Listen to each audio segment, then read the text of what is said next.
அத்தியாயம் 1. நீ மட்டும்தான் மலைமேல் இருப்பாயா என்று தன் தம்பிக்கு சவால் விட்டு மலைமேல் இருந்து அண்ணன்சாமி ஆட்சி செய்யும் திருச்சி என்று சுருக்கமாக அழைக்கப்படும் திருச்சிராப்பள்ளி அநேகமாக பெரும்பாலானவர்களின் வீட்டு கேலண்டர்களில் நழுவி காணாமல் போயிருக்கும் தேதி வருடத்தின் கடைசி சொட்டு 31/12/1999 மாலை மணி 6:10. வானம் கருப்பு சால்வை போர்த்தியிருந்தது.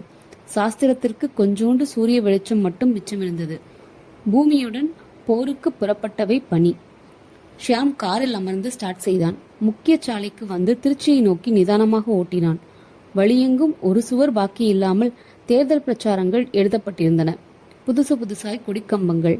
ஸ்பீக்கர் கட்டின ஆட்டோவில் கட்டிப்போன தொண்டையில் ஒருத்தன் தமது சின்னம் நமது சின்னம் என்று அலறிக்கொண்டு கடந்தான். 1 கிலோமீட்டர் தாண்டுவதற்குள் 3 இடங்களில் பொதுக்கூட்டங்கள் கதறின. நான் இந்த மேடையில் ஒரு சவால் விடுகிறேன், அதை சந்திக்க தயாரா என்று எதிரியை ஒரு ஒல்லியான பேச்சாளர் எச்சரித்துக் கொண்டிருந்தார். ஷியாம் டோல்கேட் வந்து சிக்னலுக்கு நிறுத்தினான். காரின் டேப்பில் பாட்டு கேட்டான். 2 வரிகள் கேட்டுவிட்டு உடனே அணைத்தான். புறப்பட்டான். ஜங்ஷன் வந்தான். எல்லா திசைகளிலும் புத்தம் புதிய ஹோட்டல்கள். நெற்றியில் அவன் நியான் எழுத்துக்களில் வேடிக்கை. பேக்கரிகளின் கூட்டம் விழிந்தது. ஸ்டேஷனரி கடைகளில் அட்டை நட்சத்திரங்களுக்குள் பல்புகள் மாட்டியிருந்தார்கள். ஷியாம் பெரியாஸ்பத்திரி வழியாக ஓட்டி திருப்பி வயலூர் ரோட்டை தொட்டான். பிஷப் ஹீப்பர் கல்லூரி தாண்டி குமரன் நகர் தாண்டி புதிதாய் உருவாகிக் கொண்டிருந்த கணேசா நகருக்குள் திரும்பினான். அங்கே நவீன வீடுகள் இடறின. சில வீடுகள் புதிய வளர்ச்சியில் இருந்தன. சில மனைகளில் காம்பவுண்ட் சுவர் மட்டும் எழுப்பப்பட்டிருந்தது. ஒரு விசாலமான மனைப்பகுதியில் அணுகவும் ஷோலா ரியல் எஸ்டேட் என்று போர்டு நடப்பட்டிருந்தது. ஷியாம் தனது அடக்கமான தனி நவீன வீட்டின் கேட்டுக்கு முன்னால் காரை நிறுத்தி ஹாரனை 2 முறை அழுத்தினான். வினாடிகளில் வீட்டு வாசலில் போட்டிருந்த விளக்கு எரிந்தது. தொடர்ந்து கதவு திறந்து கொண்டு சாவிக்கொத்துடன் வந்தாள் மாயா. கேட்டை பூட்டிக் கொண்டு வந்த மாயா, கொஞ்சம் முன்னாடி வாங்க, நான் சீக்கிரம் புறப்படணும்னு 3 தடவை சொன்னேன், அப்படியும் லேட்டா வரீங்களே என்றாள் குற்றம் சாட்டும் குரலில். வீட்டு வாசலில் நின்று பேசாதன்னு 1000 தடவை சொன்னாலும் உனக்கு புரியாதாடி என்று எரிச்சலுடன் கத்திவிட்டு வீட்டுக்குள் வந்தான் ஷியாம். அவனை தொடர்ந்து வந்து கதவை சாத்தின மாயா, வீட்டுக்குள்ளே வந்தாச்சு, இப்ப சொல்லுங்க, இருட்டிக்கு போனதுக்கு அப்புறம் நான் புறப்பட்டு போகணுமா? அப்புறம் நான் எதுக்காக படிச்சு சொல்லணும்? என் வார்த்தைக்கு என்ன முக்கியத்துவம் தரீங்க என்றாள் படபடப்பாக. சோபாவில் தளர்வாக அமர்ந்தான் ஷியாம். அவளை எரிச்சலுடன் பார்த்தான். ஏன் இப்படி வந்ததுமே பாயிர மாயா? எவ்வளவு விதமான டென்ஷன்களை சமாளிக்க வேண்டியிருக்கு. இங்க இருக்கிற ஸ்ரீரங்கத்துக்கு போற, இருட்டுனா என்ன? டவுன் பஸ்ல 1/2 மணி நேரம், மணி 6:30 தான் ஆகுது. ஏன் இப்படி சின்ன விஷயத்துக்கு தொலைச்சி எடுக்கிற? முதல்ல காஃபி எடுத்துட்டு வா. ஷியாம் சிறிய ஹாலை ஒட்டியிருந்த தனது அறைக்குள் நுழைந்தான். கட்டிலின் மேல் பிரவுன் சூட் கேஸும் கைப்பையும் தயாராக இருந்தன. ஷியாம் பேண்டை உருவிவிட்டு லுங்கி அணிந்தான்.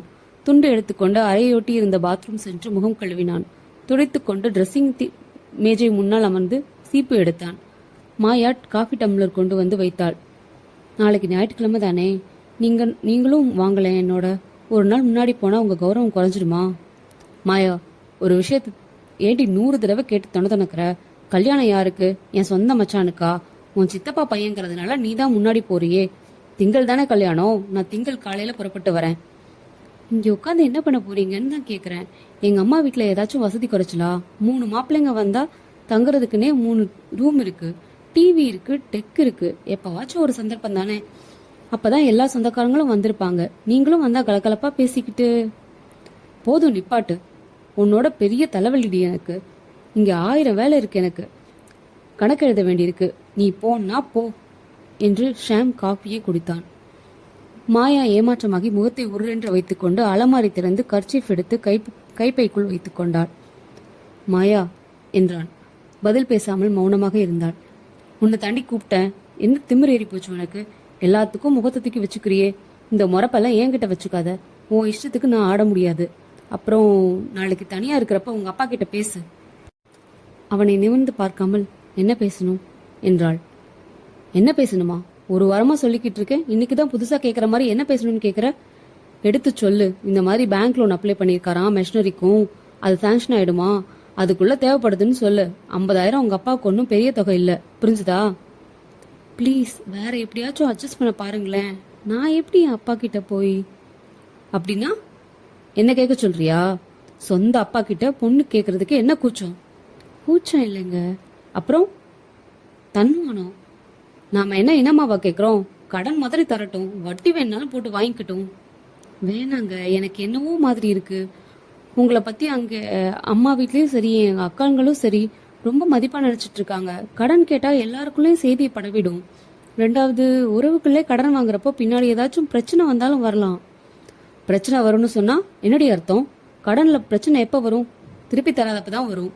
சோத்துக்கு இல்லாம கடன் கேக்குறமா? யூனிட்டை விரிவு செய்யத்தானே கேக்குறோம். இதுல ஒன்னும் தப்பில்ல. நீ கேக்குற என்ன? மாயா மௌனமாக நின்றாள். என்ன கேக்குறதானே? மாயா எச்சில் விழுங்கினாள். வாயை திறந்து சொல்ல, கேக்குறதானே? மன்னிச்சிடுங்க, எனக்கு பிடிக்கல, வற்புறுத்தாதீங்க. நான் சொல்றேன், நீ கேட்டுதான் ஆகணும். எல்லாத்துக்கும் எதிர்த்தே பேசிக்கிட்டு இருந்தா என்ன அர்த்தம்? எனக்கு கேட்க பிடிங்களா விடுங்களேன்.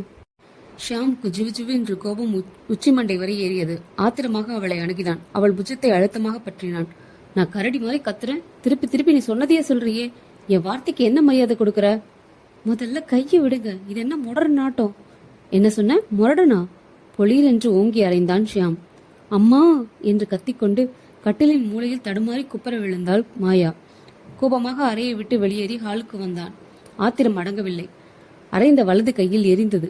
ஒரு பொம்பளைக்கு இவ்வளவு நெஞ்சலத்தம் கூடாதுடி.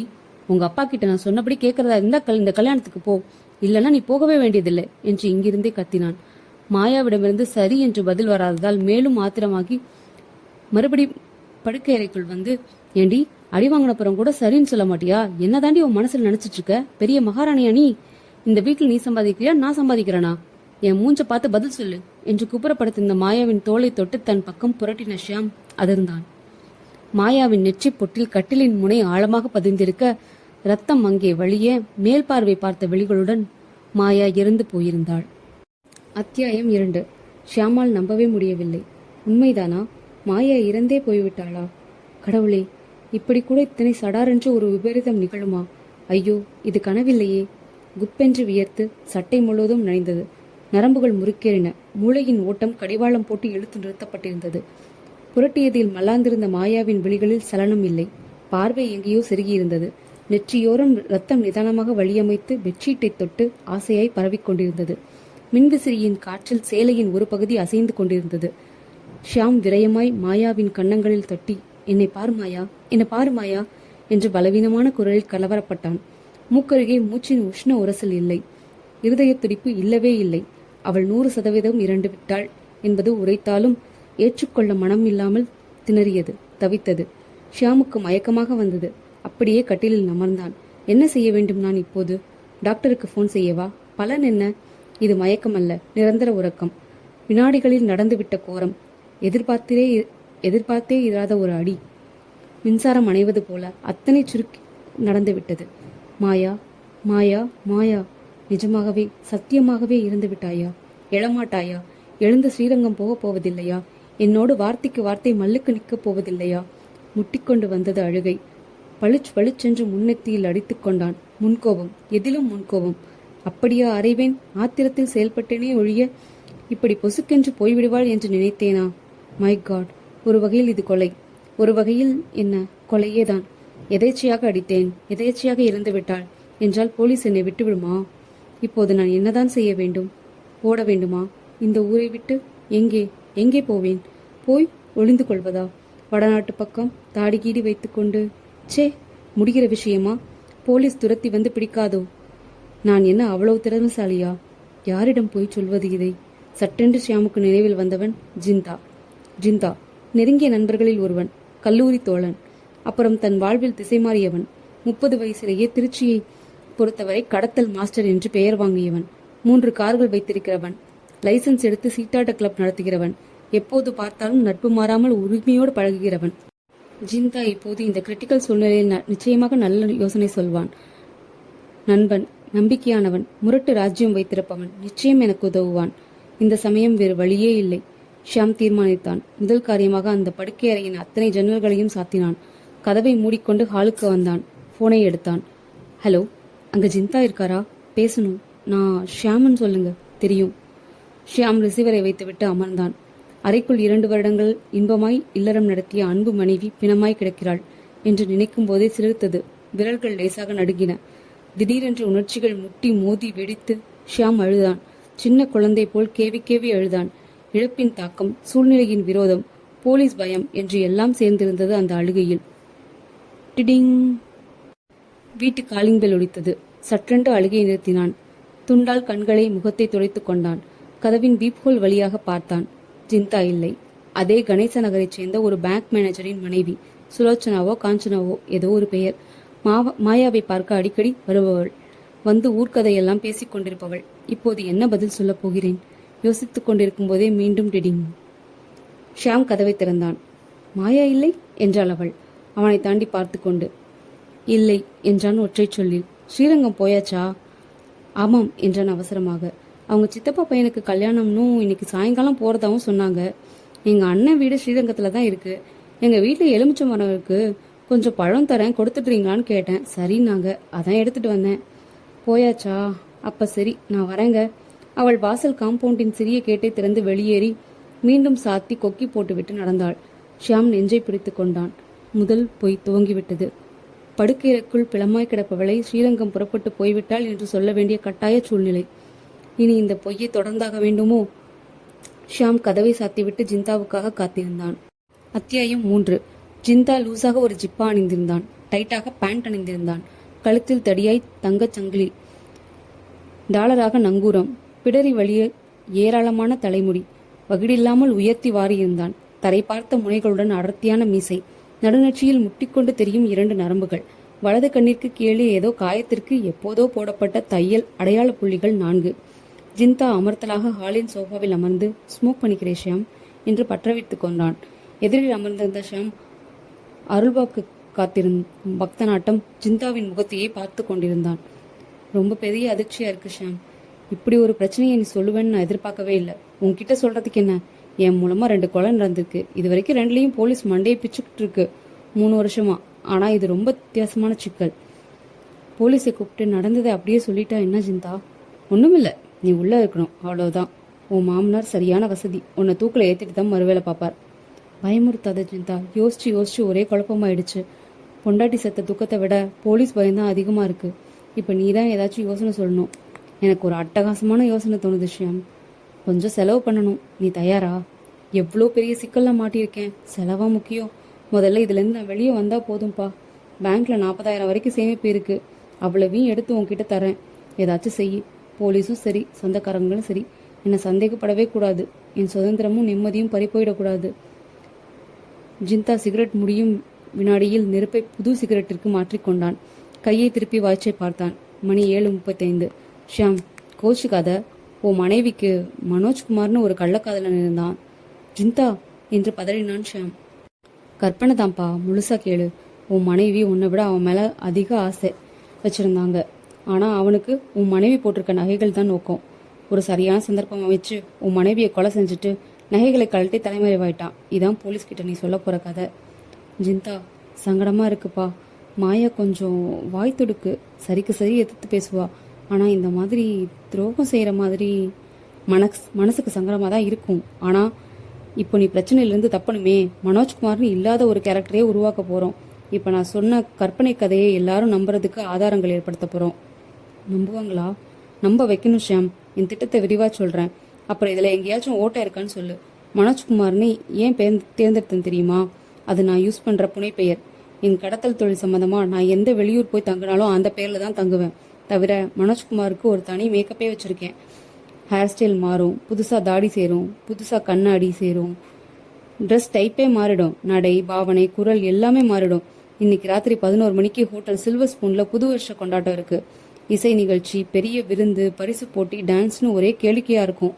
ஒரு டிக்கெட் 200 ரூபாய். ஜோடியா போனா 350. நான் மனோஜ்குமார்ங்கிற பேர்ல ஏற்கனவே 350 ரூபாய் டிக்கெட் ஒன்று வாங்கி வச்சிருக்கேன். எனக்கு டேபிள் நம்பர் 9 ஒதுக்கியிருக்காங்க. ஜோடி டிக்கெட்டா? ஆமா, ஷோபான்னு நம்ம செட்டப் ஒன்று இருக்கு. அதை அழைச்சிட்டு போகலான்னு இருக்கேன். ஏற்பாடும் பண்ணிட்டேன். சரி, என்ன சொல்ல வந்த? ஜிந்தா 3 சிகரெட்டுகளை கரைத்து கடகடவென்று தனது மிச்சத்திட்டத்தையும் முழுவதுமாக சொல்லி முடித்தான். சொல்லு, இதுல எங்கேயாச்சும் பிரச்சனை இருக்கா? இல்லைன்னு தான் தெரியுது. இங்க நீ என்ன செய்யணும், எப்படி நடந்துக்கணும் நான் சொன்னதெல்லாம் தெளிவா புரிஞ்சுக்கிட்டதானே? இன்னும் ஒரே ஒரு சந்தேகம். கேளு. திண்டுக்கல் ரோட்ல கருமண்டபம் தாண்டி திருமூர்த்திபுரம் எக்ஸ்டென்ஷன் பக்கத்துல நீ சொல்ற அந்த சாக்கடை பள்ளத்தை நானும் பார்த்திருக்கேன். ஆனால் அதில் மூழ்கடிக்கிற அளவு நல்ல ஆழம் இருக்குமா? நான் ஒரு நாளைக்கு 3 தடவை அந்த பக்கம் போகிறேன் ஷியாம். போன மாதம் அந்த பள்ளத்தை சுத்தம் பண்ணாங்க, நான் பார்த்தேன். 5 அடி ஆழம் இருக்குது. இப்போ 4 அடி சாக்கடை நிரம்பிச்சு. ராத்திரி 9 மணிக்கு ஆனாலே ஒரு பயம் வரமாட்டான் அந்த பக்கம். நாம் போக போகிறது ராத்திரி சரியாக 1 மணிக்கு. எந்த சிக்கலும் வராது. ஏதாச்சும் சந்தேகம்? சற்று யோசித்து விட்டு எதுவும் இல்லை என்றான் ஷியாம். அப்போ ஆரம்பிச்சிடலாமா வேலைகளை? சரி, முழுக்க ஒன்னதான் நம்புறேன் ஜிந்தா. நம்ம மூளைக்கு முன்னாடி எதுவுமே நிற்க முடியாது ஷியாம். அலமாரி திறந்து நான் சொன்ன மாதிரி பிளெயின் ஒயிட் இல்லைன்னா பிளெயின் பிளாக் கலர்ல ஜாக்கெட் உன் மனைவி வச்சிருக்காங்களான்னு பாரு. ஷியாம் எழுந்து படுக்கை அறைக்கு வந்தான். கட்டிலின் மூலையில் மல்லாந்திருந்த மாயாவின் உடம்பை ஒரு தரம் பார்த்தான். பக் என்றது. சாரி மாயா, மனம் விட்டு அழக்கூட அவகாசம் இல்லை. இப்படி விசித்திரமாய் உயிரை விட்டு என்னை வதைத்து வேடிக்கை பார்க்கிறாயே, இது நியாயமா? ஷியாம் அலமாரியை திறந்து பார்த்து விட்டு வந்தான். ஜிந்தா 2 கலர்லயுமே இருக்கு. Very good. மோஸ்ட்லி எல்லா லேடிஸும் வச்சிருப்பாங்க. இந்த ஜிந்தா ஃபோன் எடுத்து சுழற்றினான். ஹலோ, ஷோபாவா? ஆமாம். உன்கிட்ட கருப்பு ப்ளவுஸ் இருக்குது இல்லை? இருக்கே, ஏன்? வேறு சில விவரங்கள் இருக்கு, நான் நேரில் சொல்கிறேன், அதுபடி நடந்துக்கணும் என்று வைத்தான். ஷியாம், இப்போ உன் மனைவி உடம்புல என்னென்ன நகைகள் இருக்கு? வா பார்க்கலாம். இருவரும் அறைக்குள் வந்தார்கள். ஊருக்கு புறப்படும் தோதில் இருந்ததால் கழுத்தில் நீல செயின் ஒன்றும், கழுத்தை ஒட்டியபடி ஒரு முத்து மாலையும், அந்த முத்து மாலைக்கு மேட்சாக தங்கத்தில் முத்துக்கள் பதித்த கம்மல்களும் வளையல்களும் அணிந்திருந்தாள். அதையெல்லாம் கழட்டு. அதைத்தான் ஷோபா போட்டுக்கிட்டே என் கூட வரப்போறா. ஷியாம் லேசாய் நடுங்கும் விரல்களுடன் நிதானமாக ஒவ்வொரு நகையாக கலற்றி சேகரித்து மொத்தமாக நீட்ட, ஜிந்தா அவற்றை தன் கர்ச்சீஃபில் சுருட்டி பேண்ட் பாக்கெட்டுக்குள் வைத்து கொண்டான். ஒற்றை பின்னல் போட்டிருக்காங்க, மல்லிகைப்பூ வச்சிருக்காங்க, நெத்தியில வட்ட ஸ்டிக்கர் போட்டு, காலில் கொலுசு. ஓகே, இதே மாதிரி ஷோபாவை நான் தயார் பண்ணிடுறேன். எதேச்சியா 2 ஒற்றுமைகள் ஷியாம். ஷோபாவும் உன் மனைவி மாதிரியே சிவப்பு தான். ஷோபாவுக்கும் வட்டமுகம். ரொம்ப ரிஸ்க் எடுத்துக்கிறோமோ ஜிந்தா? நாளைக்கு போலீஸால் எந்த வகையிலும் நம்ம கற்பனையை அசைக்க கூட முடியாதுன்னு தான் இவ்வளோ சின்ன சின்ன விவரங்களையும் பார்க்குற ஷியாம். ரைட், நீ சொல்கிறபடி செய்கிறேன். வாதம் பண்ண நேரமும் இல்லை, வேற யோசனையும் இல்லை. வீட்டை சாத்திக்கிட்டே என்னோட வர வேணாம் ஷியாம். நீ இங்கே இரு. நான் போய் சேலையோட வரேன். அதுக்குள்ளே நீ சொன்னலா லாரன்ஸ் ராஜ்குமாருக்கு ஃபோன் செஞ்சு உன் ப்ரோக்ராமை ஃபிக்ஸ் பண்ணிக்க. ஓகே? சரி என்றான் ஷியாம். அலமாரி திறந்து பணம் எடுத்து கொடுத்தான். ஜிந்தா வெளியேறி வாசலில் தீர்ந்த தன் பைக்கை எடுத்துக்கொண்டு புறப்பட்டு சென்றான். அத்தியாயம் 4. ஷியாம் சமையலறைக்குள் வந்து தண்ணீர் குடித்தான். மீண்டும் ஹாலுக்கு வந்தான். சற்று நேரம் சோஃபாவில் முழங்கால்களில் தலை புதைத்து சலனமற்று அமர்ந்திருந்தான். பிறகு நிமிர்ந்தான். பெருமூச்சு விட்டான். போனை எடுத்தான். Hello, Lawrence Rajkumar please. Lawrence தான் பேசுகிறேன். யாரு? என்னப்பா, சௌக்கியமா? ஷியாம் பேசுகிறேன்.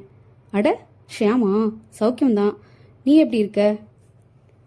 ஒரு கல்யாணத்துக்காக ஒய்ஃப் புறப்பட்டு ஸ்ரீரங்கம் போயிட்டா. பொழுது போகலை. நீ கிறிஸ்மஸ் அன்னைக்கே ஸ்பெஷல் பார்ட்டின்னு கூப்பிட்ட, வர முடியல. இன்னைக்கு ராத்திரி புது வருஷம் பிறக்குதே, ஏதாச்சும் விசேஷம் உண்டான்னு விசாரிக்கலாமேன்னு தான் கூப்பிட்டேன். விசேஷம் இல்லாமலையா? ப்ரோக்ராம் என்ன? என்ன பெரிய ப்ரோக்ராம்? 10 மணிக்கு வரேன் நாங்கள். நீயும் வந்துடு. டெக்கில் ஏதாச்சும் படம் பார்க்கலாம், சீட்டு விளையாடலாம், விஷ்கி அடிக்கலாம். ஷியாம் ஃபோனை வைத்தான். சற்று நேரத்தில் பைக்கில் ஜிந்தா வந்து சேர்ந்தான். உள்ளே வந்து கதவை சாத்திவிட்டு கவர் பிரித்து கருப்பு நிறத்தில் இருந்த 2 ஒரே மாதிரி டிசைன் உள்ள சேலைகளை எடுத்தான். இந்த சேலையை உன் மனைவிக்கு கட்டிடு. உனக்கு சேலை கட்டிவிட தெரியுமில்ல? தெரியும். இன்னொரு சேலையை சோபாவுக்கு கொண்டு போகிறேன். ஜாக்கெட்டையும் மாற்றிடு. லாரன்ஸ் கிட்ட பேசினியா? பேசிட்டேன். 10 மணிக்கு தண்ணி பார்ட்டி, நான் வரேன்னு சொல்லிட்டேன். Very good. லிமிட்டாக வச்சுக்க. 1 மணிக்கு சரியாக நீ திருமூர்த்திபுரம் எக்ஸ்டென்ஷனில் இருக்கணும். சொன்ன மற்றதெல்லாம் நினைவிருக்கு தானே? என்றான் ஷியாம். ஷியாம் படுக்கை அறைக்குள் வந்து கதவை சாத்தினான். கட்டிலில் கிடந்த மாயாவின் உடவை கைத்தாங்களாக மெதுவாக கீழே இறக்கி தலையில் கிடத்தினான். நெற்றியோர காயத்தில் ரத்தம் வருவது சுத்தமாக நின்று போய் ரத்தம் உறைந்து போயிருந்தது. மரணம் அந்த காயத்தினால் அல்ல, சரியாக பொட்டில் கட்டிலின் முனை மோதியதில். இதயத்தில் தாக்கின அதிர்ச்சி செய்த திடீர் வேலை நிறுத்தம். என்ன கொடுமை இது! இப்படி ஒரு மோசமான சூழ்நிலையில் கூட வாழ்வில் திடுதிப்பென வந்து நிற்குமா? இன்று காலையில் எழுந்தபோது என்னவாவது எதிர்பார்த்திருப்பேனா? ஒரே வினாடியில் வாழ்க்கையில் ஒரு மகா அநியாய திருப்பம். சிந்திக்க நேரமில்லை. ஷியாம் அலமாரியில் இருந்து மாயாவின் கருப்பு ஜாக்கெட் எடுத்துக்கொண்டு அந்த உடலின் அருகில் அமர்ந்தான். அணிந்திருந்த நீல நிற ஜாக்கெட்டை கழற்றி இதை மெதுவாக அணிவித்தான். உடலில் லேசாக சூடு குறைந்திருந்தது. கட்டியிருந்த நீல சேலையை உருவிவிட்டு புதிய கருப்பு சேலையை பிணத்திற்கு கட்டத் துவங்கினான். ஜாக்கெட் கூட சற்று சுலபமாக அணிவிக்க முடிந்தது. சேலை கட்டி முடிப்பதற்குள் வியர்த்து போய்விட்டான். தலைப்பை ஒழுங்காய் போட்டு தோள்பட்டையில் ஜாக்கெட்டுடன் சேர்த்து பின் போட்டு திருப்திகரமாய் பார்த்து கொண்டு கதவை திறந்தான். ஜிந்தா, ஆச்சு. ஜிந்தா இவன் கார் சாவியை வாங்கிக் கொண்டு கதவை திறந்து கொண்டு வெளியே சென்றான். ஃபியட் காரின் கார் டிக்கியை திறந்து வைத்துவிட்டு மீண்டும் உள்ளே வந்தான். ஷியாம், இந்த பிரதேசத்தில் வெளிச்சம் கூட கிடையாது. எதிர்பக்கத்திலே வேற வீடுகள் இல்லாதது உனக்கு இயற்கையாகவே அமைஞ்ச சாதகம். தனியா தூக்கிட்டு வந்துடுவியா? கஷ்டம்தான் ஜிந்தா. நீ ஒரு பக்கம் பிடி. இருவருமாக பிணத்தை தூக்கி கொண்டு வாசலுக்கு வரும் முன் மீண்டும் நிதானித்து யாரும் கவனிக்கவில்லை என்பதை உறுதி செய்து கொண்டு கடந்து காரின் டிக்கிக்குள் ஒரு கழித்து படுக்க வைத்தார்கள். டிக்கியை மூடி பூட்டிவிட்டு மீண்டும் உள்ளே வந்தார்கள். ரத்தக்கரை பெட்ஷீட்ல மட்டும்தான் இருக்கு. சின்ன காயம்தான் அவங்க போட்டிருந்த கலட்டின ட்ரெஸ்ல. ரத்தக்கரை இருக்கா பாத்தியா? பார்த்துட்டேன் ஜிந்தா, ஒரு பொட்டு கூட இல்லை. அதன் பிறகு ஜிந்தா பாத்ரூமுக்குள் துண்டு துண்டாய் பெட்ஷீட்டை எரித்து சாம்பலை லெட்ரின் ஃபேஷனில் தண்ணீரை ஃப்ளஷ் செய்து காணாமல் ஆக்கினான். ஸ்ரீரங்கத்துக்கு எடுத்துச் செல்வதற்காக தயாராய் வைத்திருந்த சூட்கேஸையும் கைப்பையையும் கையில் எடுத்துக்கொண்டான். ஜிந்தா, நீ சொன்ன லெட்டர், அதை மறந்துட்டியே. மறப்பேனா ஷியாம்? நீ உள்ளே ட்ரெஸ் மாத்திட்டு இருந்த போதே எழுதிட்டேன். இந்த வீட்டில் இருந்து பேப்பர் எடுக்கக்கூடாதுன்னு நான் சேலை வாங்கினப்பவே பக்கத்தில் பேப்பரும் வாங்கிட்டு வந்துட்டேன். இதோ இருக்கு பார் லெட்டர். ஜிந்தா சுட்கேஸை வைத்துவிட்டு நான்காக மடக்கியிருந்த ஒரு பேப்பரை எடுத்தான், விரித்தான். ஷியாமுக்கு படித்து காட்டினான். இதில் என் கைரேகைகள் இருக்கட்டும், கவலை இல்லை. இதை படித்து இதன்படி உன் மனைவி நடந்துக்கிட்டா தானே நம்ம கதை. ஆமாம், அப்படின்னா இதில் அவங்க கைரேகைகளும் இருக்கணுமே. பிடிக்கிறப்ப கைரேகை படியுமே. நீ போய் டிக்கி திறந்து அந்த லெட்டரில் அவங்க 2 கைகளையும் ஆங்காங்கே பதிவு செஞ்சு கொண்டு வா. சரி என்று வாங்க வந்தான் ஷியாம். இரு, நீ வாங்கக்கூடாதுப்பா. உன் கைரேகை இதில் படவே கூடாது. நானே போகிறேன், சாவி கொடு. ஜிந்தா போய் திரும்பி வந்தான். டன். இப்போ இதை உன் மனைவி புழங்குற இடத்துல ரகசியமாக மறைச்சி வைக்கணும். எங்கே வைக்கட்டும்? நீ தான் சொல்லணும். பொதுவாக எல்லா பெண்களுமே புடவை மடிப்புக்குள்ளே தான் எதையாச்சும் ரகசியமாக மறைச்சி வைப்பாங்க என்ற ஷியாம் ஸ்டீல் பீரோவை திறந்து மாயாவின் புடவை அடுக்குகளை காட்ட ஜிந்தா கடைசி புடவையின் ஒரு மடிப்புக்குள் அந்த கடிதத்தை செருகினான். இங்கே எல்லா காரியமும் முடிஞ்சுது. மறுபடியும் நம்ம சந்திக்கிறது திருமூர்த்திபுரம் எக்ஸ்டென்ஷன் கிட்ட தான் இருக்கு. மணி என்ன ஆகுது இப்போ? 9:20. ரைட், நான் கிளம்புறேன். சரியா 1 மணிக்கு காரில் அங்கே வந்துடுற. நிச்சயமா. ஜிந்தா சூட்கேஸை பையின் சைடு கேரியரில் செருகிக் கொண்டான். கைப்பையை முன்னால் மாட்டிக்கொண்டான். மேலும் சில குறிப்புகள் சொல்லிவிட்டு புறப்பட்டுச் சென்றான். அவன் சென்றதும் ஷியாம் உள்ளே வந்து ஹாலில் இருந்த நிரம்பி வழிந்த ஆஷ்ட்ரையை சுத்தம் செய்து கழுவி வைத்தான். முகம் கழுவிக்கொண்டான். உடை மாற்றிக்கொண்டான். திட்டத்தை மிக சரியாக செய்தாக வேண்டும். மிகவும் ரிஸ்கான திட்டம். எங்கேயும் தப்பு செய்துவிடக்கூடாது. யோசித்துக் கொண்டே பணம் எடுத்துக்கொண்டு புறப்பட ஷியாமின் கண்களில் மாயாவின் செருப்புகள் பட்டன. ஊருக்கு செல்பவள் செருப்பு அணியாமல் செல்வாளா என்ன? அந்த செருப்புகளை எடுத்துக்கொண்டு உள்ளே ஒரே ஒரு லைட்டை எரிய விட்டு கதவை பூட்டினான். மீண்டும் காருக்கு வந்து டிக்கி திறந்து பிணத்தின் கால்களில் செருப்பை அனுபவித்தான். சாத்தி பூட்டினான். கதவை திறந்து வைத்து காரை வெளியே கொண்டு வந்து நிறுத்தி கேட்டை மூடி பூட்டிவிட்டு புறப்பட்டான். காரை லாரன்ஸ் ராஜ்குமார் வீடு இருக்கும் தில்லை நகரை நோக்கி நிதானமாக செலுத்தினான். காரின் டிக்கியில் மனைவின் புணத்தை வைத்துக்கொண்டு நண்பர்களுடன் புது வருட கொண்டாட்டத்திற்கு தண்ணி அடிக்கிற ஒரு கணவன் உலகத்திலே எங்கும் இருக்க மாட்டான் என்று நினைத்து கொண்டான். அத்தியாயம் 5. வினோதமா இருக்கு நீங்க எடுத்துக்கிட்டு இருக்க வேலை என்றாள் ஷோபா. ஜிந்தா கொடுத்த முத்துக்கண்மலை அணிந்து கொண்டே. என்ன வினோதத்தை கண்டுட்ட என்றான் ஜிந்தா உதடுகளில் சிகரெட் டான்ஸ் ஆட. ஒரு ஆளை தீர்க்க சொன்னா ஏற்பாடு பண்ணுவீங்க தெரியும். கொல்ல வராங்க காப்பாத்துங்கன்னா படை திரட்டி போய் காப்பாத்துவீங்க தெரியும். இப்போ ஒரு கொலையே திசை திருப்பி விட போறதா சொல்றீங்களே, இது வினோதம் இல்லையா? அது வினோதமோ கினோதமோ, நினைச்சா இறங்கியாகணும். எனக்கு இறங்கினா முடிச்சாகணும் என்று வளையல்களை நீட்ட தன் பிளாஸ்டிக் வளையல்களை கழற்றிவிட்டு அவற்றை அணிந்து கொண்டாள். கருப்பு ஜாக்கெட், அதே கருப்பு சேலை, ஒற்றை பின்னல், மல்லிகைப்பூ, காலில் கொலுசு, நெத்தியில வட்ட சிகப்பு ஸ்டிக்கர் போட்டு, எவ்ரிதிங் ஓகே. இப்போ உன்னை கொஞ்சம் தூரத்திலிருந்து பார்த்தா அந்த ஷாமே கூட ஒரு செகண்ட் உன்னை மாயானே நம்பிடுவான். முகம் காட்டி கொடுக்காதாக்கும். ரொம்ப நெருங்கினவங்களுக்கு மட்டும்தான் தெரியும் ஷோபா. முன்பின் அறிமுகம் இல்லாதவங்கள உன்னை பார்த்துட்டு வர்ணிக்க சொன்னா என்னென்ன அடையாளங்கள் வர்ணிப்பாங்களோ அது அத்தனையும் அந்த மாயாவுக்கு இப்போ பொருந்தும். பர்ஃபெக்ட் ட்ராமா தான் எனக்கு பிடிக்கும். நான் சொன்ன கதை வசனம் பூராவும் நினைவில் இருக்கா? இருக்கு. இம்மி கூட பேசிக்கிடக்கூடாது. நான் யாரு? மனோஜ்குமார், என்னோட கள்ளக்காதலன். நீ யாரு? மாயா, ஷியாமோட மனைவி. ஒரு குடும்பத்தில் இருக்கிற இன்னொருத்த மனைவி பொது இடத்துல தன் கணவனுக்கு தெரியாம கள்ளக்காதலனை சந்திச்சு கொட்டமடிக்கிறப்போ ஒரு பயம், ஒரு தயக்கம் எல்லாம் இருக்கும். அதையெல்லாம் நீ நடிக்கணும். ஓகே டார்லிங், 10,000 வாங்கி தரேன்னு சொல்லியிருக்கீங்களே, பிச்சு உதறிட மாட்டேனா? ஆமா, இதில் உங்களுக்கு என்ன லாபம்? எவ்வளோ பேசியிருக்கீங்க? சேச்சே, நல்ல பழக்கமுள்ள ஃப்ரெண்டு. அவன் இருக்கிற இந்த இக்கட்டான சூழ்நிலையில ரேட் பேசுறது முறையே இல்லை. எல்லாம் கச்சிதமா முடிஞ்சதும் உரிமையோட கேட்டா அவன் கொடுக்கறவன் தான். சரி, புறப்படு. கைப்பையும் சுட்கேஸையும் எடுத்துக்க. நான் சொன்னபடி லேட்டா வந்து ஜாயின் பண்ணிக்குவேன். ஷோபா மாயாவின் பெட்டி கைப்பையுடன் மாயாவின் நகைகளுடன் தன் வீட்டை விட்டு புறப்பட்டு ஆட்டோ பிடித்தாள். ஹோட்டல் சில்வர் ஸ்பூன் போகணும் என்றாள். கண்டோன்மெண்ட் ஏரியாவிலிருந்து ஹோட்டல் சில்வர் ஸ்பூன். 6 மாடிகள், அட்டகாசமான முகப்பு. புத்தாண்டு குதூகலம் முன்னிட்டு கட்டடம் முழுக்க நீல நிற பல்புகள் சரம்சரமாக தொங்கவிடப்பட்டிருந்தன. மரங்களிலும் பல்புகள் தூவப்பட்டிருந்தன. ஏராளமான கார்கள் நின்றன. சோடியம் வேஃபர் சிந்தின மஞ்சள் வெளிச்சம் ஹோட்டலின் வெளி புல்வெளியில் கவர்ச்சி சேர்த்து கொண்டிருந்தது. சோபா ஆட்டோவை விட்டு இறங்கிக் கொண்டாள். ஹோட்டல் வாசலில் ஒரு பெட்டிக்கடை இருந்தது. அங்கே பத்திரிகைகள் தொங்கின. வாழைத்தார் தொங்கியது. ஜிந்தா சொல்லியிருந்தபடி அந்த கடை அருகே பெட்டியை வைத்துக்கொண்டு சேலையை பொருத்தி கொண்டு தயக்கமாய் விழித்துக்கொண்டு வாசலை பார்த்து கொண்டு நின்றாள். கடைக்காரன் பார்க்கும்போது இன்னும் போர்த்தி கொண்டு திரும்பி நின்றாள். 1/4 மணி நேரம் கழித்து ஆட்டோவில் வந்து இறங்கினான் ஜிந்தா. ஜிந்தா இப்போது சுத்தமாக அடையாளம் மாறியிருந்தான். முழுக்கை சட்டை அணிந்திருந்தான். கண்ணாடி அணிந்திருந்தான். தாடி ஓட்டியிருந்தான். தலை வேறு மாறி வாரியிருந்தான். மீசை முறுக்கிவிடப்பட்டிருந்தது. ஹாய் மாயா என்று சத்தமாக அழைத்து கொண்டு அருகில் சென்றான். பேர் சொல்ல வேண்டாம் என்று சினுங்கி விட்டு அவனோடு உள்ளே நடந்தாள் ஷோபா. அவளிடமிருந்து சூட்கேஸை வாங்கிக் கொண்ட ஜிந்தா ஹோட்டலின் ரிசப்ஷன் மேஜைக்கு வந்தான். அந்த பக்கம் டை கட்டின 3 இளைஞர்கள் இயங்கிக் கொண்டிருந்தார்கள். எக்ஸ்கியூஸ் மீ என்றான். நிமிர்ந்த இளைஞன் ஜிந்தாவையும் சற்று தள்ளி தயக்கமாய் சேலை தலைப்பை இன்னும் போர்த்தியபடி நின்ற சோபாவையும் பார்த்துவிட்டு எஸ் ப்ளீஸ் என்றான். உங்க ரெஸ்டாரண்ட்ல புது வருஷ கொண்டாட்டத்துக்கு டிக்கெட் வாங்கியிருக்கேன். இந்த சூட்கேஸ் இங்கே இருக்கலாமா? நிகழ்ச்சி முடிஞ்சதும் வந்து எடுத்துக்கிறோம். டிக்கெட் காமிங்க. எடுத்து கொடுத்தான். வாங்கி பார்த்தான். வாங்கி மேஜைக்குள் உள்பக்கம் வைத்து கொண்டான். நிகழ்ச்சி முடிஞ்சு நீங்க வர்ற வரைக்கும் நான் இங்கே தான் இருப்பேன். வாங்கிக்கலாம் என்றான். Thank you sir.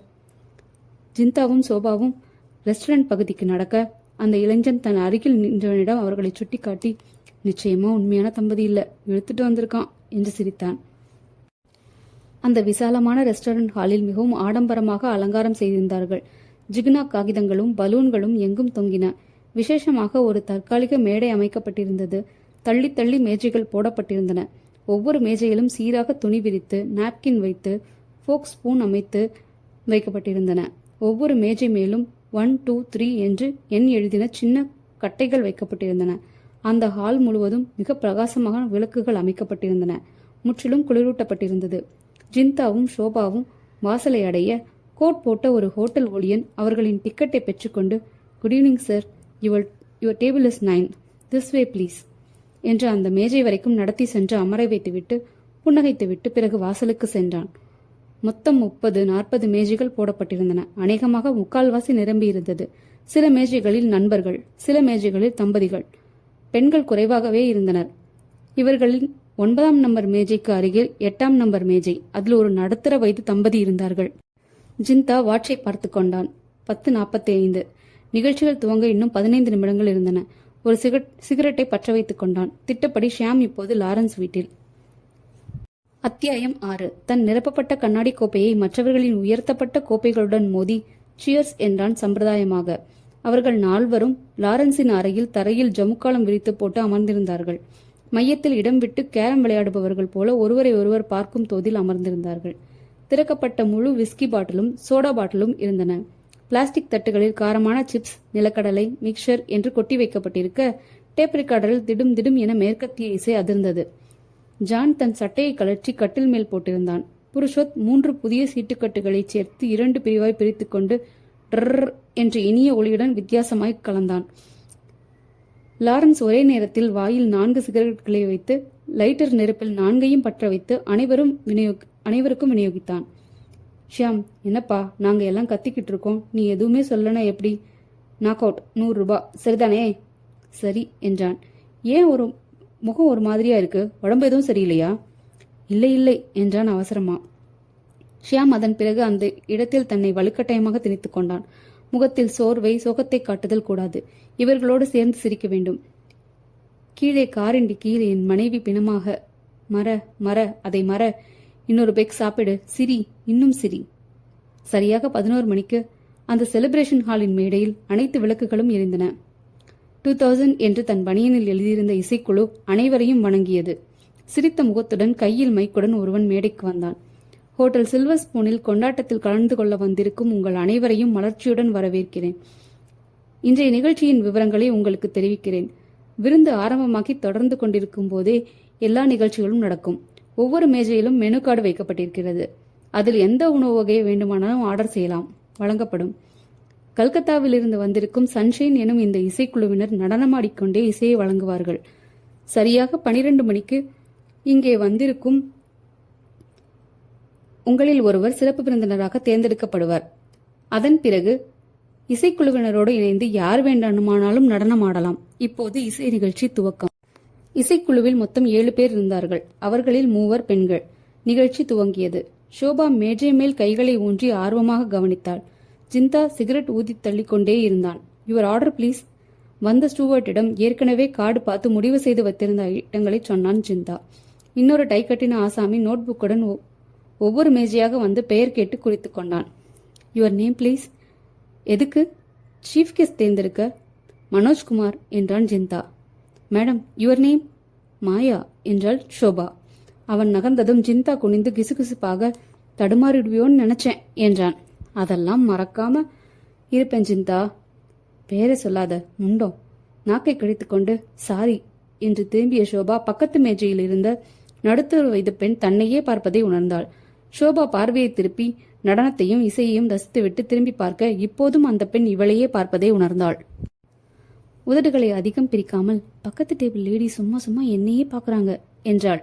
பார்த்தா என்ன, நீ பாட்டுக்கு இயல்பா இரு என்ற ஜிந்தாவை எக்ஸ்கியூஸ் மீ என்று பக்கத்து டேபிள் லேடியின் கணவன் அழைத்து மேட்ச் பாக்ஸ் பி ப்ளீஸ் என்றார். ஜிந்தா தன் தீப்பெட்டியை தந்தான். அவர் பற்ற வைத்துக் கொண்டு திருப்பி தந்து தேங்க்ஸ் என்றவர், நீங்கள் ஸ்டேட் பேங்க்ல வேலை பார்க்குறீங்களா என்றார் சிநேகமான முறையில். இல்லை என்று மட்டும் சொன்னான் ஜிந்தா. நீங்க என்ன செய்றீங்க? பிசினஸ். என்ன பிசினஸ்? ஜிந்தா எரிச்சலுற்றான். அவர் விடுவதாக இல்லை. என்ன பிசினஸ்னு கேட்டேன். கோயம்புத்தூர்ல டெக்ஸ்டைல் பிசினஸ் என்றான் எரிச்சலாக. ஆண்கள் இருவரும் பேசிக் கொண்டிருக்கும் போது நாம் மட்டும் பேசாமல் இருக்கக்கூடாது என்று நினைத்து கொண்டவள் போல அந்த பெண்மணி ஷோபாவை பார்த்து புன்னகைத்து, இந்த முத்து பதிச்ச வளையல் டிசைன் ரொம்ப நல்லா இருக்கு, எங்க வாங்கினீங்க என்றாள்.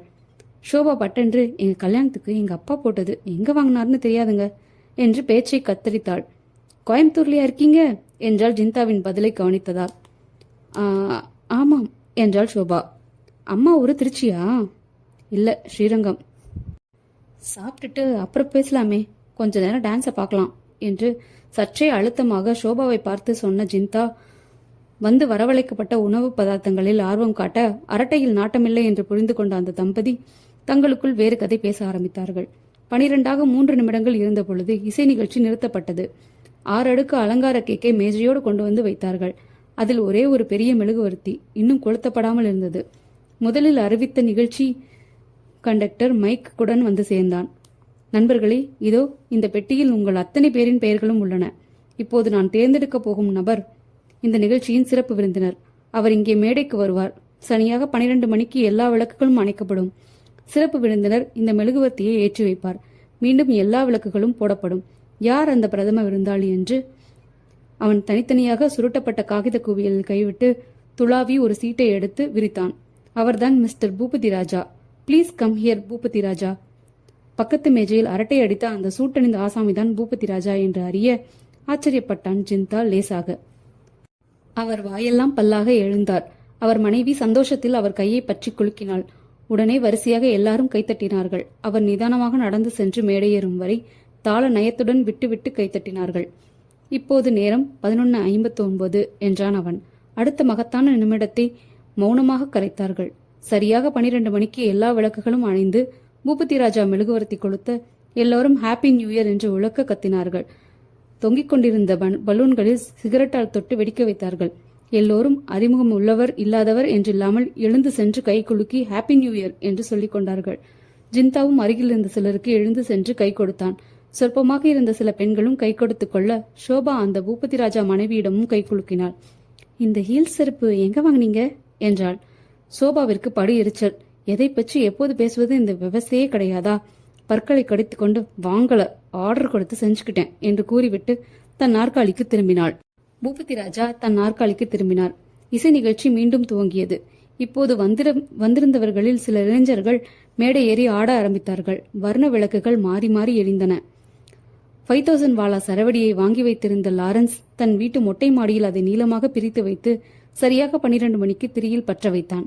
நண்பர்கள் ஒருவரையொருவர் கட்டிக்கொண்டு ஹாப்பி நியூ இயர் என்று சொல்லிக்கொள்ள ஷியாம் மட்டும் தன் மனதிற்குள் எவ்வளவு பேர் வாழ்த்தினாலும் இது எனக்கு ஹாப்பி நியூ இயர் இல்ல, மகா மோசமான நியூ இயர் என்று நினைத்து கொண்டான். வெடி வெடித்து முடிந்ததும் கீழே இறங்கி வந்து கேக் சாப்பிட்டார்கள். போன் செய்து சிலருக்கு வாழ்த்து சொன்னான் லாரன்ஸ். மணி பார்த்து கொண்டு சரியாக 12:30க்கு புறப்பட்டான் ஷியாம். இருப்பா, இன்னொரு கேம் விளையாடலாம். இல்லை, எனக்கு தூக்கம் வருது, நான் போறேன். ஷியாம் காரை எடுத்துக்கொண்டு நிதானமாக ஓட்டினான். உள்ளே திடுக் திடுக்கென்றிருந்தது. போட்ட திட்டத்தில் முக்கால்வாசி சரியாக நிகழ்ந்திருக்கிறது. இன்னும் கடைசி பகுதிதான் பாக்கி. தேசிய கல்லூரி தாண்டி சற்று தூரத்தில் கருமண்டபம், அதை தாண்டி சற்று தூரம் முக்கிய சாலையில் இருந்து இடத்தில் பிரிந்தால் திருமூர்த்திபுரம். அதில் நேராய் சென்று கொண்டிருக்க திருமூர்த்திபுரம் எக்ஸ்டென்ஷன். ஜிந்தாவுடன் பேசிக்கொண்டபடி வாட்டர் டேங்க் அருகில் இருட்டான பகுதியில் காரை நிறுத்தினான். என்ஜினை அணைத்தான். காரை விட்டு இறங்கி வெளியே வந்து நின்றான். குளிர் தாக்கியது. தூர தூரமாய் வீடுகள். அநேகமாக எல்லா வீடுகளும் இருள் போர்த்தியிருந்தன. காற்றில் சினிமா பாடல் சன்னமாக வந்தது. தவளைகளின் சத்தம் அதை ஜீரணிக்க செய்தது. ஷியாம் ஜிந்தாவுக்காக பதைப்பதைப்புடன் காத்திருந்தான். அத்தியாயம் 7. அதே 12:30க்கு ஜிந்தாவும் ஷோபாவும் எழுந்தார்கள். அதே ஹாலை விட்டு வெளியேறினார்கள். ரிசப்ஷன் பகுதிக்கு வந்தபோது பெட்டியை வாங்கி வைத்துக் கொண்ட இளைஞன் புன்சிரிப்புடன் புத்தாண்டு வாழ்த்து சொல்லி எடுத்துக் கொடுத்தான். பெற்றுக்கொண்டு ஹோட்டலின் வாசலுக்கு வந்தார்கள். வரிசையாக 7-8 ஆட்டோக்கள் காத்திருந்தன. முதல் ஆட்டோவை அணுகி ஜிந்தா, ஆட்டோ வரியாப்பா என்றான். ஷோபா தள்ளி சேலையை போர்த்தி கொண்டு நின்றாள். ஏறிக்கொண்டார்கள். ஆட்டோ புறப்பட்டது. எனக்கு பயமா இருக்குங்க மனோஜ் என்றாள் சற்று சத்தமாக. இதில் என்ன பயம் இருக்கு மாயா? என்னை நம்பு, நான் உனக்கு துரோகம் செஞ்சிட மாட்டேன் மாயா என்றான் ஜிந்தாவும் உறக்க. ஆட்டோ டிரைவர் ஒரு தரம் திரும்பி பார்த்து விட்டு ஓட்டினான். திருமூர்த்திபுரம் எக்ஸ்டென்ஷன் வந்ததும் அதன் ஆரம்ப எல்லையிலேயே நிறுத்தி கொண்டார்கள். ஆட்டோ திரும்பி சென்றது. அதோ வாட்டர் டேங்க் கிட்ட ஷியாமோட கார் நிக்குது, சொன்னபடி கரெக்டா வந்துட்டான் என்றான் ஜிந்தா. இருவரும் நிழலில் நனைந்து கொண்டிருந்த காரை அடைய உள்ளே அமர்ந்திருந்த ஷியாம் இறங்கினான். மங்கலான வெளிச்சத்தில் கருப்பு புடவையில் தன் மனைவியின் நகைகளுடன் இருந்த ஷோபாவை பார்த்ததும் ஒரு நிமிடம் மாயாவோ என்று சற்று தடுமாறி போனான். ஷியாம், இவதான் ஷோபா, எல்லா விஷயமும் சொல்லிட்டேன். அங்க ரொம்ப கச்சிதமா ஒரு அலிபை உருவாக்கிட்டு வந்திருக்கோம். உனக்கு எந்த சிக்கலும் ஏற்படலதானே? இல்ல. ரைட். என்னதான் இந்த இடத்துல அதிக நடமாட்டம் இல்லைனாலும் ரொம்ப நேரம் இங்க இருக்கிறது சரியில்லை. சீக்கிரம் டிஸ்போஸ் பண்ணிட்டு போயிடலாம். அதோ இருக்கு பாரு சாக்கடை பள்ளம், அதுகிட்ட காரை கொண்டு போக வேண்டாம். டயர் மார்க் பதியும். இங்கிருந்து 40 தூரம் கூட இருக்காது. ஷோபா, இங்கேயே நின்று யாராச்சும் வராங்களான்னு மட்டும் பார்த்துக்கிட்டோம். நாம 2 பேரும் தூக்கி கொண்டு போய் வீசிடலாம். சேலை தலைப்பை கயிறு மாதிரி உடம்புல கட்டி மறுமுனையில் ஒரு கல்லை கட்டி போட்டுடலாம். இல்லைன்னா நம்ம பணம் நாளைக்கே மிதந்துடும். நம்ம திட்டப்படி போலீஸ்க்கு பாடி சற்று உடனே கிடைக்கிறது நல்லதில்ல. ஜிந்தா, நீ எப்படி சொன்னாலும் சரி. ஷோபா டிக்கே திறந்தாள். பென்டார் செடி அடித்தாள். நீ ஹீல்ஸ் போட்டிருக்க. இவங்க காலில் சாதாரண செருப்பு இருக்கு. அதை கழட்டிட்டு உன் ஹீல் செருப்பை வார் போட்டு மாட்டி விடு. குவிக். அந்த பரபரப்பான வினாடியிலும் ஜிந்தாவின் துல்லியமான கவனிப்பை வியந்தான் ஷியாம். ஷோபா தன் ஹீல்ஸை கழற்றி பிணத்திற்கு அணிவித்துவிட்டு அந்த செருப்புகளை இவள் அணிந்து கொண்டாள். ஜிந்தா சொன்னது போல் பிணத்தை சாக்கடை பள்ளத்திற்குள் கல்லை புடவையில் கட்டி தள்ளிவிட 15 நிமிடங்கள் ஆயிற்று. 20 அடி அகலத்தில் இருந்த அந்த சாக்கடை நிறைந்த பள்ளத்தில் மெதுமெதுவாய் மூழ்கி போனது அந்த உடல். அடுத்து ஜிந்தா சூட்கேஸையும் கைப்பையும் சாக்கடையில் வீசினான். அவையும் உள்ளே இறங்கி மீண்டும் நுரைத்த கருப்பான நாற்றம் பிடுங்கும் மேற்பரப்பு சாதுவாய் காட்சியளித்தது. மூவரும் காரில் புறப்பட்டார்கள். ஷியாம் ஓட்டினான். அருகில் ஜிந்தா, பின் சீட்டில் ஷோபா. ஷியாம், வீட்டுக்கு போனதும் கார் டிக்கியை நல்லா சுத்தம் பண்ணிடு. எங்க காரியம் முடிஞ்சது. இனிமே நீ ரொம்ப சாமர்த்தியமா நடிக்கணும். நான் சொல்லிக் கொடுத்ததெல்லாம் நினைவுல வச்சுக்க. சரி ஜிந்தா, மனசுல படபடப்பா தான் இருக்கு. அப்படித்தான் இருக்கும், சரியா போயிடும், கவலைப்படாத. இன்னொரு விஷயம் உன்னை கேட்கணும். இந்த முத்துவளையல் யார் செஞ்சு போட்டது? என் மாமனார். ஏன்? கை கொடு. Shobha, you are great. பக்கத்து மேஜைக்காரி இவளை விசாரிச்சா. இவ சடார்னு கல்யாணத்துக்கு எங்க அப்பா செஞ்சு போட்டதுன்னு சொல்லிட்டா. அந்த தகவல் சரிதானான்னு செக் பண்ண என்ற ஜிந்தா ஹோட்டலிலும் ஆட்டோவிலும் மனோஜ்குமார் மாயாவாகவே தாங்கள் நடந்து கொண்ட விதங்களை விவரித்தான். உங்களுக்கு ரொம்ப நன்றிங்க என்றான் ஷியாம் ஷோபாவை பார்த்து. அவளுக்கு நன்றியை விட பணம் தான் முக்கியம் என்றான் ஜிந்தா. எவ்வளோ தரணும் சொல்லு, நாளைக்கே தரேன். 10,000 கொடு. அப்புறம் உன் மனைவியோட இந்த நகைகள் உன் வீட்டில் இருக்கிறது தப்பு. நான் என் வீட்டில் பத்திரமா வச்சுக்கிறேன். போலீஸ் கலைபுரம் முடிஞ்சதும் திருப்பி வாங்கிக்க என்ன? கார் பஸ் ஸ்டாண்டை நெருங்கியது. இங்கேயே எங்களை இறக்கி விட்டுடு. நாங்கள் இவ வீட்டுக்கு போகிறோம். அங்கே என் பைக் நிக்குது. என் மேக்கப்பை கழிச்சிட்டு என் வீட்டுக்கு போறேன். சந்தடி இல்லாத இடத்தில் காரை நிறுத்தினான். இறங்கிக் கொண்டார்கள். ஷியாம், கொஞ்ச நாளைக்கு நீ எனக்கு ஃபோன் செய்யாதே. தேடி நேர்லையும் வராத. ஏதாச்சும் செய்தினா நான் வரேன் உன்னை தேடி. ரொம்ப அர்ஜென்ட்னா கிளப் நம்பருக்கு ஃபோன் செய் என்றான் ஜிந்தா. ஷியாம் கியர் மாற்றி புறப்பட, நில்லு நில்லு என்று நிறுத்த வைத்து அருகில் வந்து குனிந்து, எல்லாம் சரி, ஒரே ஒரு நிபந்தனை ஷியாம். என்ன ஜிந்தா? ரொம்ப பர்ஃபெக்டா தான் எல்லாம் நடத்தியிருக்கோம். நம்மையும் மீறி எசகு பிசகா எங்கேயாச்சும் தப்பு செஞ்சிருந்து ஒருவேளை போலீஸ்ல மாட்டிக்கிட்டேன்னு வை. ஜிந்தா என்று பதறினான். அட, ஒரு பேச்சுக்கு தானே சொல்றேன். அப்படி மாட்டிக்கிட்டேன்னா என் பேரை இழுத்து விட்டுடாத. நீ சொல்ல மாட்ட தெரியும், இருந்தாலும் சொல்லி வைக்கிறேன். நான் இந்த கொலையை மறைக்க உதவினதா நீ காட்டி கொடுத்தா நான் ரொம்ப மோசமான மனுஷனாயிடுவேன். வரேன். ஜிந்தா சோபாவை அழைத்து கொண்டு நடக்க ஒரு பெருமூச்சை வெளியேற்றிவிட்டு காரை கிளப்பினான் ஷியாம். தன் வீடு வந்து கார் டிக்கியில் உதிர்ந்து கிடந்த மல்லிகை இதழ்களை அப்புறப்படுத்தி டிக்கியை கழுவி காருக்குள்ளும் பார்த்துவிட்டு வீட்டில் படுக்கை அறையில் ஹாலில் மீண்டும் உன்னிப்பாக பார்த்துவிட்டு படுக்கை அறையில் படுக்க மனமில்லாமல் ஹால் சோஃபாவில் படுத்து திக் திக் என்று உறக்கத்திற்கு ஷியாம் முயற்சிக்க தொடங்கிய போது மணி 2:15. அத்தியாயம் 8. மறுநாள் காலை 8 மணிக்கு மேல்தான் விழித்தான் ஷியாம். வாசல் கேட்டில் கட்டின பையில் பால் பாக்கெட் இருந்தது. செய்தித்தாள் இருந்தது. எடுத்துக்கொண்டு உள்ளே வந்தான். பல் விளக்கினான். காபி போட்டு குடித்தான். படுக்கை அறைக்குள் சென்று எல்லா ஜன்னல்களையும் திறந்து வைத்தான். குளித்தான். ஃப்ரிட்ஜில் மாவு இருந்தது. தோசை ஊற்றி சாப்பிட்டான். போன் எடுத்து சில நண்பர்களுக்கு, அதிகாரிகளுக்கு புத்தாண்டு வாழ்த்துக்கள் சொன்னான். பகல் கொஞ்சம் திகில் குறைந்திருந்தது. நேற்றைய இரவின் உதறல் இல்லை.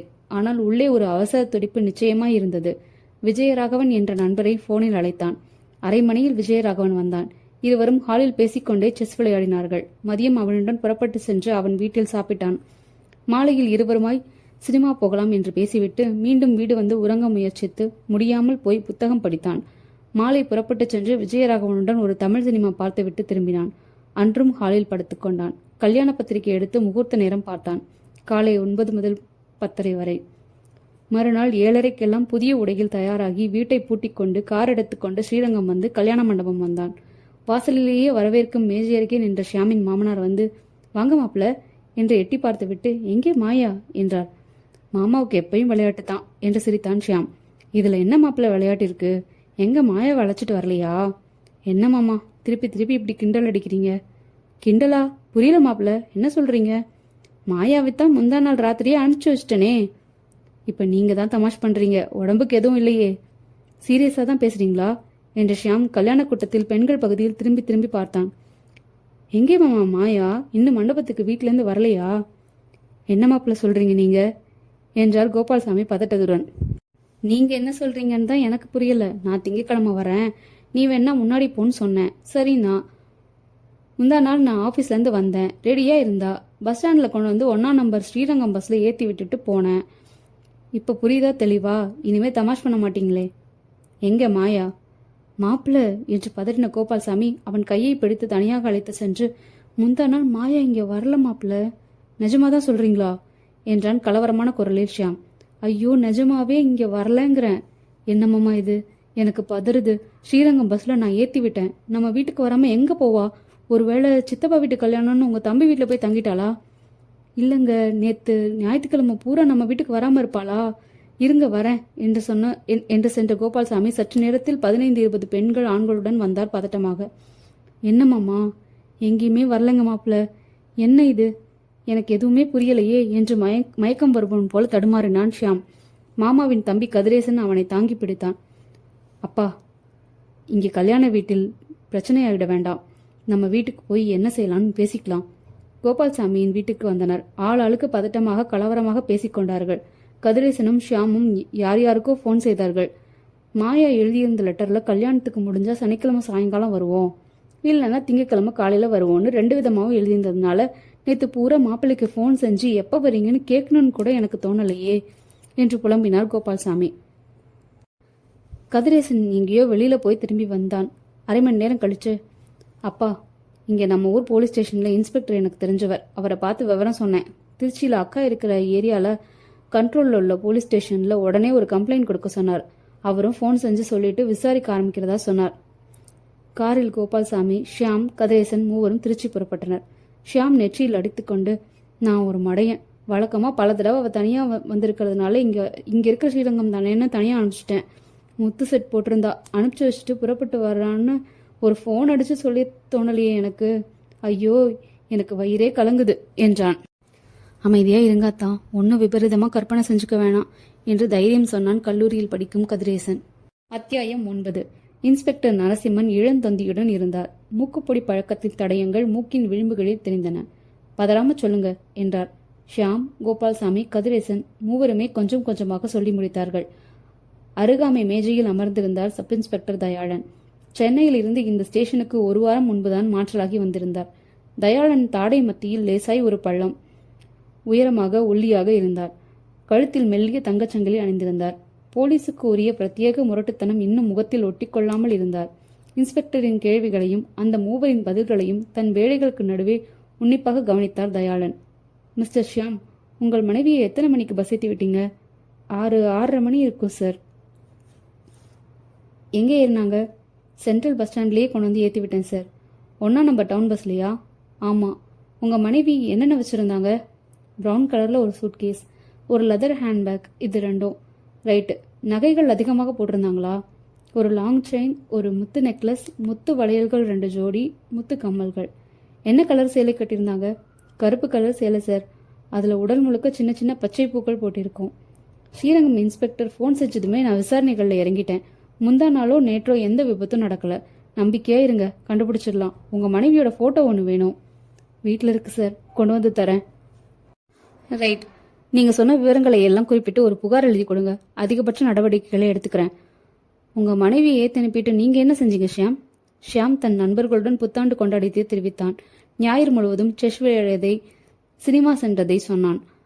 ரைட்டர் கொடுத்த காகிதத்தில் புகார் எழுத துவங்கினான். இன்ஸ்பெக்டர் நரசிம்மன் கோபால்சாமியை ஜாடை காட்டி தனியாக ஸ்டேஷனுக்கு வெளியே அழைத்து வந்தார்.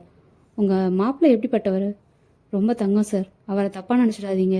கேட்க வேண்டியது என் கடமை சார். வரதட்சணை பிரச்சனை எதுவும் இல்லையே? சேச்சே, கிடையவே கிடையாது சார். இது வரைக்கும் இது வேணும் அது வேணும்னு அவர் வாயை திறந்து கேட்டதில்லை. ரொம்ப சந்தோஷமா என் பொண்ணை வச்சிருக்கார் சார். அபாண்டமா பழி சொல்றது தப்பு. உங்க மாப்பிள்ளைக்கு ஏதாவது பெண் தொடர்பு? ஐயோ, இல்லவே இல்லை சார். உள்ளே வந்தார்கள். ஷியாம் புகார் எழுதி முடித்திருந்தான்.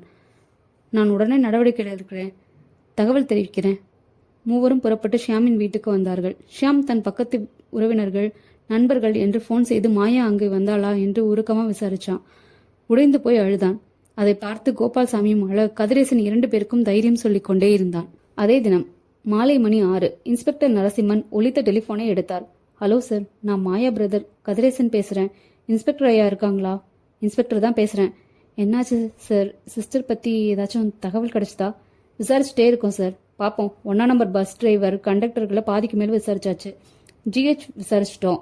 திருச்சி டு ஸ்ரீரங்கம் வழியெல்லாம் எல்லா பஸ் ஸ்டாப்களிலையும் ரிக்ஷாக்காரங்க, பழவண்டிக்காரங்கன்னு ஒருத்தங்க விடாம விசாரிச்சுட்டு இருக்கோம். திருச்சி பூரா எல்லா ஸ்டேஷன்களுக்கும் தகவல் கொடுத்துருக்கோம். மேக்சிமம் முயற்சி எடுத்துக்கிட்டு தான் இருக்கோம். நரசிம்மன் ரிசீவரை வைக்க பைக்கை நிறுத்திவிட்டு தயாளன் உள்ளே வந்தார். ஹெல்மெட்டை கழற்றினார். Good evening sir. Good evening. என்ன விசாரிச்சிங்களா? ஆமா சார். ஷியாம் சொன்ன தகவல்கள் முழுக்க உண்மையாக தான் தெரியுது. அவர் ஃப்ரெண்டு லாரன்ஸை போய் பார்த்து கேட்டேன். ராத்திரி 10லேருந்து 12 வரைக்கும் அங்கே தான் ஷியாம் ஷீட்டு விளையாண்டுட்டு இருந்திருக்கிறாரு. அஃப்கோர்ஸ் ட்ரிங்க் சாப்பிட்ருக்காங்க. நேற்று முழுக்க அந்த விஜயராகவன்கிறவரோட அதுவும் சரியா இருக்கு. செஸ் விளையாடிருக்காங்க. ஈவினிங் சினிமாவுக்கு போயிருக்காங்க. கலகலப்பாக தான் இருந்திருக்கார். அப்போ ஷியாமை நம்ம சந்தேகப்பட வேண்டியதில்லை. உடனடியாக சந்தேகத்திலேருந்து விலக்கிடவும் வேண்டாம் என்றார் தயாளன். மிஸ்டர் தயாளன், நீங்கள் டியூட்டியில் சேர்ந்து 6 மாதம் கூட ஆகலை. திருச்சிக்கு வந்து 1 வாரம் தான் ஆச்சு. எனக்கு 12 வருஷ சர்வீஸ். அதனால நான் சொல்கிறபடி விசாரிங்க. தகவல் தாங்க. சந்தேகப்படுறதா விளக்குறதான்னு எனக்கு யோசனை சொல்ல தேவையில்லை. முடிவுகளை நான் எடுத்துக்கிறேன். சற்றே வாடிப்போன முகத்துடன் தயாளன் சரி சார் என்றார். அடுத்த தினம் புது வருடத்தின் 3ஆம் நாள் ஏகாதசியும் வீரபாண்டிய கட்டபொம்மனின் பிறந்த நாளுமான அன்று விசாக நட்சத்திரத்தில் மரண யோகத்தில் காலை 7 மணிக்கு திருமூர்த்திபுரம் எக்ஸ்டென்ஷனில் இருக்கும் 200க்கும் மேற்பட்ட வீடுகளுக்கு பேப்பர் போடும் தனசேகரனுக்கு வயிற்று உபாதை ஏற்பட்டு ஒதுக்குப்புறமா அந்த சாக்கடை பள்ளம் அருகில் வந்தபோதுதான் சாக்கடையின் மேற்பரப்பில் லேசாக தெரிந்த அதன் லெதர் கைப்பையை பார்த்தான். தன் காரியம் மறந்து நீண்ட குச்சி எடுத்து அதை கொஞ்சம் கொஞ்சமாக விளிம்புக்கு இழுத்து மூக்கை பொத்திக்கொண்டு செத்த எலி தூக்கி எடுத்து அருகே வாட்டர் டேங்க் பக்கத்தில் இருந்த பைப்புக்கு எடுத்து சென்று போட்டு கழுவினான். யார்துடா லெதர் பேக்? கேட்டவர் காலையில் வாக்கிங் செல்லும் ரிட்டையர்ட் வாத்தியார். அதிர்ஷ்டமாய் கிடைத்தது என்று மகிழ்ந்த தனசேகரனின் மகிழ்ச்சி வாடிற்று. உண்மை விளம்பினான். சாக்கடை பள்ளத்தில் கிடந்தா? பொம்மநாட்டிங்க கைப்பை மாதிரி தெரியுது. அது ஏன் இங்கே அங்கே போச்சு? கொண்டா. இப்படி வாங்கி திறந்து பார்த்து கிளியலை. நல்லா இருக்கே, உள்ள சாமான்கள் இருக்கு, பணம் கூட இருக்கே. போலீஸ் ஸ்டேஷனில் ஒப்படைக்கணும்டா. இதை நான் ஒப்படைச்சிடுறேன், நீ உன் வேலையை பாரு என்றார் வாத்தியார். வாத்தியார் ரங்கபாஷ்யம் ஒளிக என்று மனதுக்குள் 3 முறை கத்திவிட்டு தனசேகரன் பேப்பர் சுமந்த தன் சைக்கிளுக்கு நடந்தான். டெலிஃபோன் ஒலித்தது. ஷியாம் எடுத்தான். ஹலோ மிஸ்டர் ஷியாம், நான் இன்ஸ்பெக்டர் நரசிம்மன் பேசுகிறேன். திருமூர்த்திபுரம் எக்ஸ்டென்ஷனில் ஒரு சாக்கடை குழியில் கடந்ததா ஒரு கைப்பையை கொண்டாந்து கொடுத்தார் ஒரு வாத்தியார். உங்கள் மனைவி கைப்பை எடுத்துகிட்டு போனதா சொன்னீங்க. கொஞ்சம் நேரில் வந்து பார்த்துட்டா நாங்கள் ஃபர்தராக இறங்க வசதியாக இருக்கோம். இதோ வரேன் சார். ஷியாமும் கதிரேசனும் ஸ்டேஷன் வந்தார்கள். மை காட், இது மாயோட பேக் தான் சார். உள்ளே இருக்கிறதெல்லாம் அவ பொருட்கள் தான். No doubt. எங்கே கிடச்சிச்சுன்னு சொன்னீங்க? திருமூர்த்திபுரம் எக்ஸ்டென்ஷனில் ஒரு சாக்கடை. எங்கே இருக்காது? கருமண்டபம் தாண்டினதும் இருக்கு. பஸ் ஸ்டாண்டில் பஸ் ஏறினோட கைப்பை சம்மந்தமே இல்லாத இடத்துக்கு எப்படி போக முடியும்? அது விசாரிச்சாதான் தெரியும். குறிப்பிட்ட அந்த சாக்கடை படத்தில் இருக்க சாக்கடையை முதல்ல எடுக்க சொல்லி நகராட்சிக்கு சொல்லியிருக்கேன். நீங்கள் போகலாம், நான் விசாரிக்கிறேன். தயாளன். சொல்லுங்க சார். என்னோட கொஞ்சம் வாங்க. பஸ் ஸ்டாண்டை சுற்றி உள்ள டாக்ஸி ஆட்டோ ஸ்டாண்டுகளில் விசாரிச்சிடலாம். மாயோட ஃபோட்டோவை எடுத்துக்கோங்க, ஹேண்ட்பேக்கும் எடுத்துக்கோங்க. இருவரும் பைக்கில் ஸ்டேஷனை விட்டு புறப்பட்டார்கள். ஷியாம் மனதில் இனிமேதான் உன் நடிப்பு பிரமாதமாக இருக்கணும் என்று சொல்லி கொண்டான். பஸ் ஸ்டாண்டை சுற்றிலும் இருந்த ஒவ்வொரு ஆட்டோ மற்றும் டாக்ஸி ஸ்டாண்டை அடைந்து கீழ்கண்ட கேள்வியை கேட்டார்கள் இருவரும். இந்த ஃபோட்டோவில் இருக்கிற பொண்ணு இந்த ஹேண்ட்பேக்கும் இன்னொரு ப்ரௌன் சூட் கேஸையும் எடுத்துக்கிட்டு தனியாவோ இல்லை வேற யார் கூடவாவோ 31ஆம் தேதி ராத்திரி உன் வண்டியில் ஏறினாளா? திருமூர்த்திபுரம் எக்ஸ்டென்ஷனுக்கு யார் சவாரி போனது? விதவிதமான உதட்டு பிதுக்கல்கள், பவ்யமான எதிர்மறை பதில்கள். ஹோட்டல் சில்வர் ஸ்பூன் வாசலில் இருந்த ஸ்டாண்டில் தன் வண்டியில் அப்போதுதான் ஊதுபத்தி கொளுத்தி செருகிக் கொண்டிருந்தான் நடராஜன். ஆமா சார், நான் தான் கொண்டு போய் விட்டேன் என்றான். நரசிம்மன் 24 பற்கள் தெரிய சிரித்தார். Very good. தனியா வந்தாளா? இல்லை சார், ஒரு இளைஞன் கூட வந்தான். இவ கையில் இந்த ஹேண்ட்பேக்கும் சூட்கேஸும் இருந்துச்சா? இருந்துச்சு. என்ன கலர் சேலை கட்டியிருந்தா? கருப்புன்னு நினைக்கிறேன். அந்த ஆள் எப்படி இருந்தான்? உள்ளியா, முழுக்கை சட்டை, தாடி வச்சிருந்தான், கண்ணாடி போட்டிருந்தான். எங்க சவாரி ஏத்தின? இதே இடத்துல இருந்து தான் சார். எந்த பக்கத்துல இருந்து வந்தாங்க? ஹோட்டல் உள்ளேருந்து வந்தாங்க. எங்கே இறக்கி விட்ட? எக்ஸ்டென்ஷன் விளிம்புல. வழியில ஏதாச்சும் பேசினாங்களா? கேட்டியா? சார், அந்த பொண்ணு எனக்கு பயமா இருக்குன்னு சொன்னுச்சு. அதுக்கு அந்த ஆளு என்னை நம்பு, நான் துரோகம் செய்ய மாட்டேன்னு சொன்னான். ஸ்டேஷனுக்கு வந்து ஒரு ஸ்டேட்மெண்ட் கொடுக்கணும். நீ தரேன் சார். அடுத்து இருவரும் ஹோட்டல் சில்வர் ஸ்பூனுக்குள் நடந்தார்கள். ரிசப்ஷனில் இளைஞர்கள். நரசிம்மன் கேள்விகளை வீச, எஸ் ஐ ரிமெம்பர் என்றான் ஒரு இளைஞன். அன்னைக்கு அந்த ஜோடி வந்தாங்க சார். அவன் தாடி வச்சிருந்தான், அவ கருப்பு சேலை, சூட்கேஸ் எங்கேயோ ஒப்படைச்சிட்டு புத்தாண்டு கொண்டாடத்துக்கு ரெஸ்டாரண்ட் ஹால் போனாங்க. அவங்க பேர்கள் தெரியணுமே, முடியுமா? அன்னைக்கு ரெஸ்டாரண்ட்ல சர்வ் பண்ண ஸ்டூவர்ட்களை கூப்பிட்டு அடையாளம் சொல்லி விசாரிச்சா நினைவில் இருந்தா டேபிள் நம்பர் சொல்லுவாங்க. டேபிள் நம்பர் தெரிஞ்சா புக்கிங் சாட் பிடித்து என்ன பேர்ல பதிவு செஞ்சிருக்காங்கன்னு கண்டுபிடிச்சிடலாம். ப்ளீஸ், அன்னைக்கு டியூட்டியில் இருந்த ஸ்டூவர்ட்களை கூப்பிடுங்க. அரை மணியில் டேபிள் நம்பர் 9 என்பது அறிய முடிந்தது. மனோஜ்குமார் என்ற பெயரில் பதிவாகியிருந்தது அறிய முடிந்தது. அதிர்ஷ்ட நம்பர் தேர்வுக்காக பெயர்கள் குறிக்கப்பட்டிருந்த சாட்டில் இருந்து டேபிள் நம்பர் 9 மனோஜ்குமாருக்கு அடுத்த பெயராக மாயா என்று குறிப்பிடப்பட்டிருந்ததை அறிந்து கொண்டார்கள். மேலும் டிக்கெட் ரிசர்வேஷன் புக்கிங் மனோஜ்குமாருக்கு ஒரு விலாசம் தரப்பட்டிருந்தது. உத்தரவின்படி தயாளன் எல்லா விவரங்களையும் குறித்துக் கொண்டார். அன்றைக்கு விருந்தில் கலந்து கொண்ட அனைவரின் விலாசங்களும் தரப்பட்டன. 9ஆம் நம்பர் மேஜை விருந்தினர்கள் சாப்பிட்ட ஐட்டங்கள் முதற்கொண்டு கேட்டரிங் செக்ஷனில் பெற்று தரப்பட்டது. மனோஜ்குமார் எப்படி இருந்தான், மாயா எப்படி இருந்தாள் என்ற வர்ணனைகளை எல்லாரும் ஒரே மாதிரி சொன்னார்கள். ஸ்டேஷனுக்கு வரும் வழியில் நரசிம்மன் கேட்டார், இப்போ கேஸ் போறப்போ புரியுதா தயாளன்? ஒரு முழுமையான யூகத்துக்கு இப்போதே வர முடியாது சார் என்றார் தயாளன். அது உங்களுக்கு, என்ன மாதிரி சர்வீஸ்காரங்களுக்கு இல்ல. என்னால இப்போ என்ன நடந்திருக்குன்னு 90% சரியான யூகத்துல சொல்ல முடியும். தயாளன் மௌனமாக இருந்தாள். என்ன உங்க யூகம்னு கேளுங்களேன். முழுக்க பயிற்சி அடைகிற வரைக்கும் சுப்பீரியர்ஸை தொணன்னு கேள்வி கேட்டு தெரிஞ்சுக்கணும் தயாளன். சொல்லுங்க சார். மாயாவுக்கு தன் புருஷன் ஷியாமுக்கு தெரியாம ஒரு தவறான நட்பு இருந்திருக்கு. அதாவது கள்ளக்காதல். அப்படி கொச்சையா டேர்ம்ஸ் யூஸ் பண்ணாதீங்க தயாளன். ஒரு போலீஸ் அதிகாரி நாசூக்கா பேசணும். ஸ்ரீரங்கம் போறதா பேர் பண்ணிக்கிட்டு அந்த தாடிக்காரனோட புது வருஷம் கொண்டாடி இருக்கா. அவன் வீடு திருமூர்த்திபுரம் எக்ஸ்டென்ஷன்ல இருக்கணும்.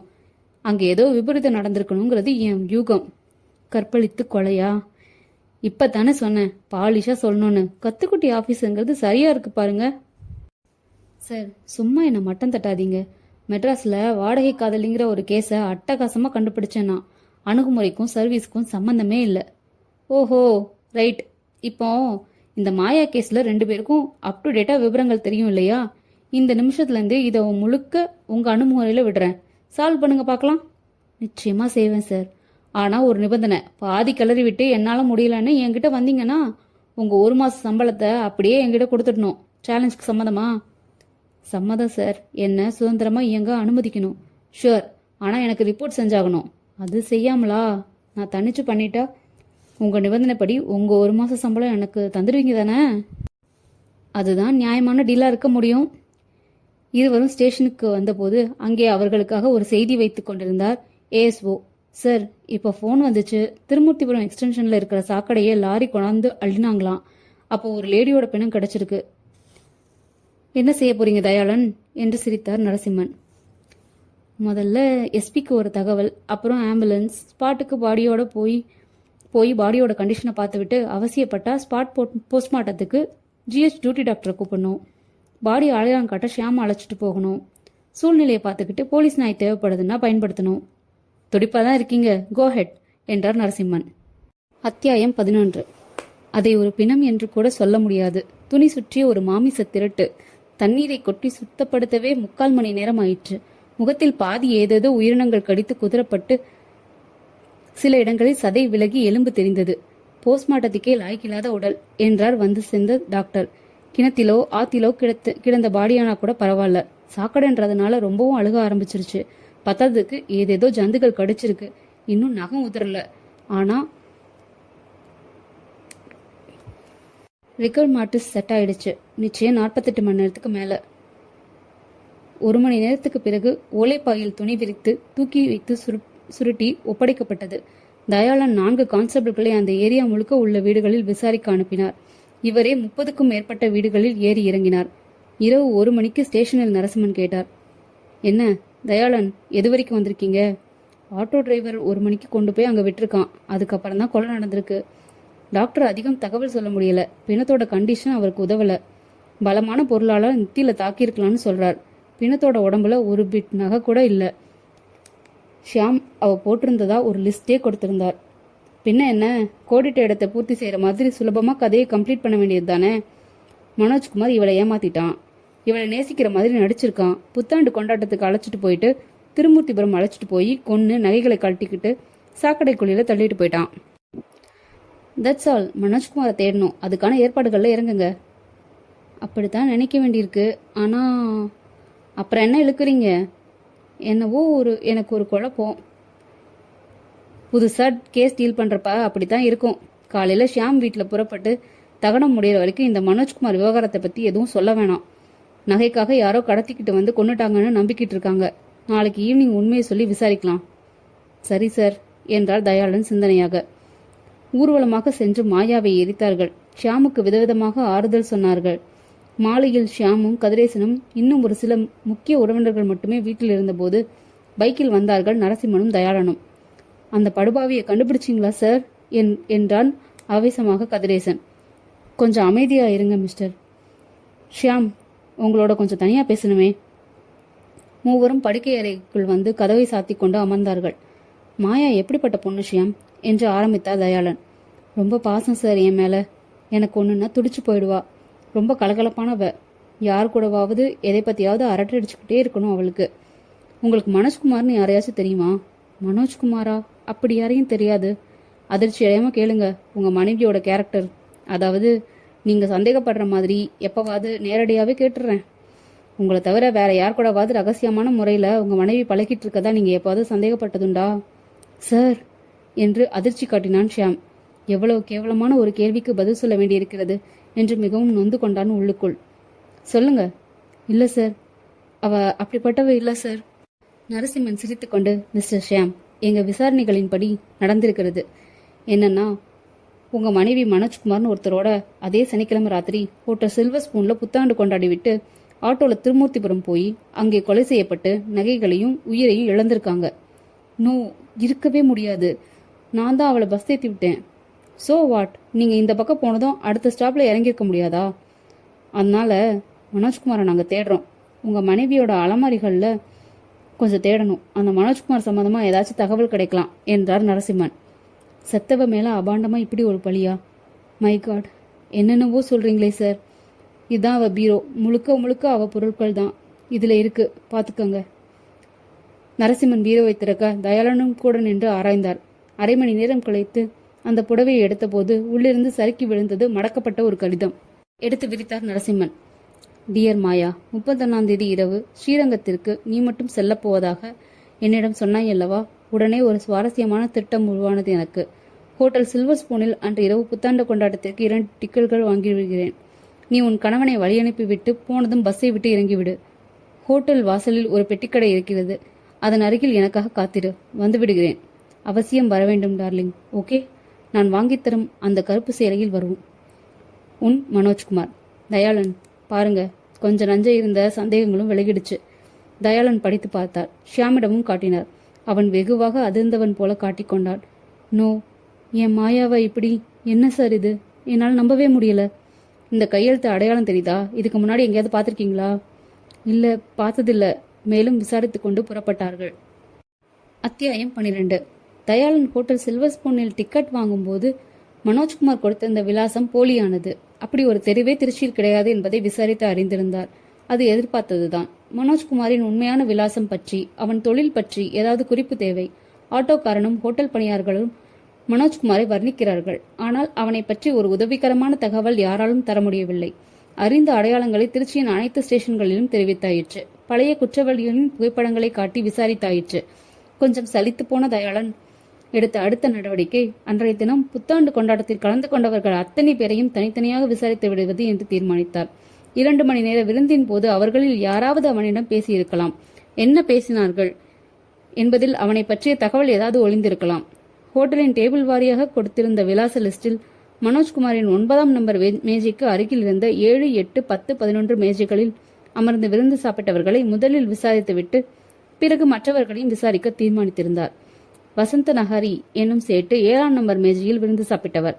அவரை டிவிஎஸ் டோல்கேட் அருகில் இருந்த பங்களாவில் சந்தித்து விரிவாக உரையாடியதில், உண்மையா சொல்லணும்னா அன்னைக்கு விருந்துக்கு போறதுக்கு முன்னாடி நானும் என் மனைவியும் கொஞ்சமா பிராந்தி சாப்பிட்டுட்டு போனோம். எங்களுக்குள்ளே சிரிச்சு பேசிட்டு இருந்தோம். நீங்க சொல்ற நபர்களை நாங்க கவனிச்சதா நினைவில்லை. அடுத்து உறையூரில் இருந்த பூபதி ராஜாவை சந்தித்தார். எஸ், நீங்க சொல்ற அடையாளத்துல தான் இருந்தார். நான் பேசினேன், ஆனா மனுஷங்கிட்ட ஒரு வார்த்தையும் வலுக்கட்டாயமா பிடுங்க வேண்டியிருந்துச்சு. சுழல்கிற டேப் ரெக்கார்டரை பார்த்த தயாளனுக்கு இப்போதுதான் கொஞ்சம் பிடிப்பு ஏற்பட்டு நிமிர்ந்து அமர்ந்தார். ஒன்றும் அவசரமில்லை, நல்லா நிதானமா யோசிச்சு சொல்லுங்க. நீங்க என்ன கேட்டீங்க? அவன் என்ன பதில் சொன்னான்? கொஞ்சம் கூட மாத்தாம சொல்ல முடியுமான்னு பாருங்க ப்ளீஸ். அப்படியா? ஒரு நிமிஷம். பூபதி ராஜா தன் தாடையை தடவிக்கொண்டு ஒரு நிமிடம் யோசித்தார். சொன்னார், மேட்ச் பாக்ஸ் கேட்டேன், கொடுத்தார். அதுக்கு தேங்க்ஸ் சொன்னேன். அவர் எனக்கு ஸ்டேட் பேங்க்ல பார்த்த நினைவு, அதனால நீங்க ஸ்டேட் பேங்க்ல வேலை பார்க்குறீங்க தானே அப்படின்னு கேட்டேன். இல்லைன்னார். நீங்க என்ன செய்றீங்கன்னு? பிசினஸ்னார். 2 தடவை என்ன பிசினஸ்ன்னு கேட்டதுக்கு அப்புறம் தான் எரிச்சலோட கோயம்புத்தூர்ல டெக்ஸ்டைல் பிசினஸ் பண்றேன்னார். அவர் சொன்ன தொனியில என்னோட பேசுறத விரும்பலன்னு தெரிஞ்சுது. சரின்னு நான் அதுக்கப்புறம் பேசல. Very good. அவரோட வந்திருந்த மாயாவோட ஏதாவது பேசுனீங்களா? என் மனைவி தான் பேசினா. அவரின் குண்டான மனைவி காஃபியை கொண்டு வந்து கொடுத்து விட்டு தயாளனின் கேள்விக்கு தன் கணவனை பார்த்தார். சும்மா சொல்லு, அந்த பொண்ணு கூட நீ என்னெல்லாம் பேசினியோ சொல்லு, சாருக்கு உதவும். ராஸ்கல், அவளை கொண்டு போட்டுட்டு தலைமறைவாயிட்டானாம். அடப்பாவி, புருஷன் தானே அவன்? இல்லையா, வேற தொடர்பு. நினைச்சேன், அன்னைக்கு அவ முழுங்கி முழுங்கி பதில் சொன்னப்பவே நினைச்சேன். நீங்க என்ன பேசுனீங்க மேடம்? அவ போட்டிருந்த முத்து பதிச்ச வளையலோட டிசைன் நல்லா இருந்துச்சு. எங்க வாங்கினீங்கன்னு கேட்டேன். எங்க கல்யாணத்துக்கு எங்க அப்பா போட்டது. எங்க வாங்கினாருன்னு தெரியாதுங்கன்னாரு. கோயம்புத்தூர்லயா இருக்கீங்கன்னு? ஆமாண்ணா. அம்மா வீடு திருச்சியான்னு? இல்ல, ஸ்ரீரங்கம்னா. அப்புறம் அவளோட ஹை ஹீல்ஸ் செருப்பு நல்லா இருந்துச்சு. ஸ்டிக் வைக்காமலேயே கன்னத்துல 3 இன்ச் உயரம் இருந்துச்சு. அவ்வளோ வசந்த குதிகால் வச்சு எந்த கம்பெனியும் போடுறதில்ல. நான் அலைஞ்சு பார்த்த, அதனால ஆச்சரியப்பட்டு செருப்பு எங்க வாங்கினீங்கன்னு. வாங்கல, ஆர்டர் கொடுத்து செஞ்சுக்கிட்டேன்னு சொன்னான். அவ்வளவுதான் நான் பேசினது. தயாளன் மீண்டும் அவர்களிடம் தன் சந்தேகங்களை கேட்டு தெளிவுபடுத்தி கொண்டு காஃபி அருந்தி நன்றி நவென்று அடுத்த நபரை சந்திக்க புறப்பட்டார். மாலையில் சற்று களைப்புடன் ஸ்டேஷன் திரும்பிய தயாளன் இன்ஸ்பெக்டர் நரசிம்மனிடம் தனது நடவடிக்கைகளை விவரிக்க, சபாஷ், சரியான ரூட்ல தான் போயிட்டு இருக்கீங்க. ஆனாலும் சரியான ரூட்ல போகலையோ, எங்கேயோ தப்பு செய்யறமோன்னு தான் உள்ள உணர்றேன் சார். ஏன் அப்படி? தொட்ட இடமெல்லாம் பொசுக்கு பொசுக்குன்னு தகவல்களா உதிருது சார். சடார் சடார் நம்ம ஒரு முடிவுக்கு வர சொல்லி தூண்டுற மாதிரியே தகவல் கிடைக்குது. இந்த மாதிரி ஒழுங்குல தான் எனக்கு ஒரு குழப்பம் ஏற்படுது. தயாளன், உங்க பேச்சே எனக்கு புரியல. முதல்ல இருந்தே இந்த கேஸ்ல குழப்பம்னு சொல்லிட்டு இருக்கீங்க. என்ன குழப்பம் உங்களுக்கு? சொன்னா கிண்டல் செய்யாம தீவிரமா எடுத்துக்குவீங்கன்னா சொல்றேன். எனக்கு அடிப்படையா ஒரு விதமான சந்தேகத்தை ஏற்படுது. 2 பாயிண்ட்ஸ். என்ன சொல்லுங்க. மாயாவோட பணத்தை கைப்பற்றணுமே. அவ போட்டிருந்த உடைகள்ல பாலித்தீன் பைகளில் போட்டு நம்மக்கிட்ட தான் இருக்கு. எடுத்து பாருங்க. நம்பர் 1 ஒரு புது புடவை. அது உண்மை. அதனால என்ன? புது புடவை யாரும் ஓரம் தைக்காம கட்ட மாட்டாங்க சார். இது பேஸ்லெஸ் பாயிண்ட். காதலன் நான் வாங்கி கொடுத்த கருப்பு சேலையை கட்டிக்கிட்டு வான்னு ஆசையா லெட்டர் எழுதியிருக்கப்போ ஓரம் அடிக்க நேரம் இல்லாம பரவாயில்லன்னு கட்டியிருக்கலாம். இது ஒரு பெரிய முரண்பாடு இல்லை. 2வது பாயிண்ட், மாயா கட்டியிருந்த உள்பாவாடை நீல நிறம். சரி, கருப்பு சேலைக்கு கருப்பு உள்பாவாடை தான் கட்டுவாங்க. லேடிஸ் விஷயத்துல பயங்கர எக்ஸ்பர்ட் போல இருக்கே. இப்படி கிண்டல் செய்வீங்கன்னு தான் சொல்லலை. கருப்பு சேலைக்கு கருப்பு பாவாடை தான் கட்டணும்னு ஏதாச்சும் சட்டத்தில் இருக்கா? கிடையாது சார். நாகரிகம் அதுதான். புடவையோ ரொம்ப மெலிசு. உள்ள நீல பாவாடை கட்டினா பின்புறத்தில் பளிச்சுன்னு உள் நிறம் தெரியும். அது மேட்ச் ஆகாமல் அசிங்கமாக இருக்கும். மாயா கிட்ட கருப்பு உள் பாவாடை இல்லாமல் இருந்திருக்கலாம். அதையும் கவனிச்சேன். நேற்று ஷியாம் வீட்டில் மாயாவோட அலமாரியை திறந்து சோதனை போட்டப்போ பார்த்துட்டேன். 2 கருப்பு பாவாடை இருக்கு அவகிட்ட. யோ, ரொம்ப கில்லானியான ஆளாக தான் இருப்பீங்க போல இருக்கு. கொஞ்சம் யோசிக்க வேண்டிய பாயிண்டாக தான் இருக்கு. அதனால நீங்க என்ன சந்தேகப்படுறீங்க? அது என்னால் நிச்சயமா யூகிக்க முடியல. ஆனா இது ஒரு பெரிய நெருடல். இந்த நெருடல்ல லேட்டஸ்டா சேர்ந்த இன்னும் 2 நெருடல்களையும் சொல்றேன். மனோஜ்குமார் மாயாவுக்கு எழுதின லெட்டரை லேபுக்கு அனுப்புறதுக்கு முன்னாடி ஜெராக்ஸ் எடுத்தேன். இதை இன்னொரு தடவை படிச்சு பாருங்க. நரசிம்மன் இன்னொரு தடவை படித்து விட்டு, என்ன இதுல என்றார். ஷியாம் மாயாவை பஸ்ல தான் ஸ்ரீரங்கத்துக்கு ஏத்தி அனுப்புவான்னு நிச்சயமா எப்படி எழுதுனா? கார் வச்சிருக்கிற ஷியாம் அதிலே கூட கொண்டு போய் ஸ்ரீரங்கத்துல விட்டுட்டு வரலாமே. போன்ல கீழ மாயா அவங்கிட்ட பேசியிருக்கலாம். அப்போ பஸ்ல தான் போவேன்னு சொல்லியிருக்கலாம். ரைட்டு. அப்படின்னா மனோஜ்குமார் தன் உடனே தோண்டின சுவாரஸ்யமான திட்டத்தை போன் மூலமா தெரிவிக்காம ஏன் கடிதத்துல தெரிவிச்சான்? அந்த கடிதம் தபால்ல வந்ததா? யாராச்சும் கொண்டாந்து கொடுத்தாங்களா? ரகசியமான முறையில அர்ஜென்ட்டா தன் கள்ளக்காதலிக்கு ஒரு செய்தியை தெரிவிக்கிறதுக்கு பாதுகாப்பான வழி லெட்டரா, போனா? சரி, அந்த லெட்டரை படிச்சுட்டு கிளிக்காம என் மாயா பத்திரப்படுத்தினா? மனோஜ்குமார் இதுக்கு முன்னாடி வேற லெட்டர் எதுவுமே போட்டது இல்லையா? அதையெல்லாம் ஏன் பத்திரப்படுத்தல?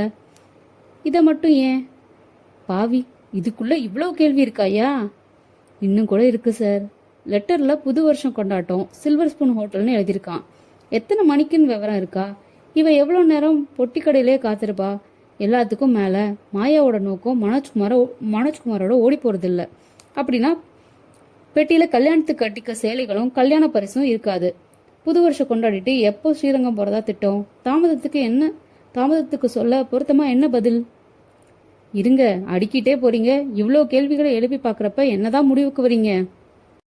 இவ்வளவும் கேள்விகள், ஆனா ஆணித்தரமான கேள்விகள் இல்ல சார். எல்லாத்துக்கும் ஒரு நொண்டி சமாதானம் சொல்ல முடியும். அடிப்படையே அசைக்கக்கூடிய ஒரு கேள்வி எழுந்தா தான் குழப்பம் விலகும். நரசிம்மன் நெருங்கி வந்து, கொஞ்சம் ரிலாக்ஸ் பண்ணிக்கோங்க. ஆனா எனக்கு என்னவோ இவ்வளோ போட்டு குழப்பிக்காம நமக்கு நேராக கிடைச்ச தகவல் படி அந்த மனோஜ்குமாரை தேடுறதுல இன்னும் தீவிரம் காட்டணும்னு தான் தோணுது என்று விட்டு விலகினார். அத்தியாயம் 13.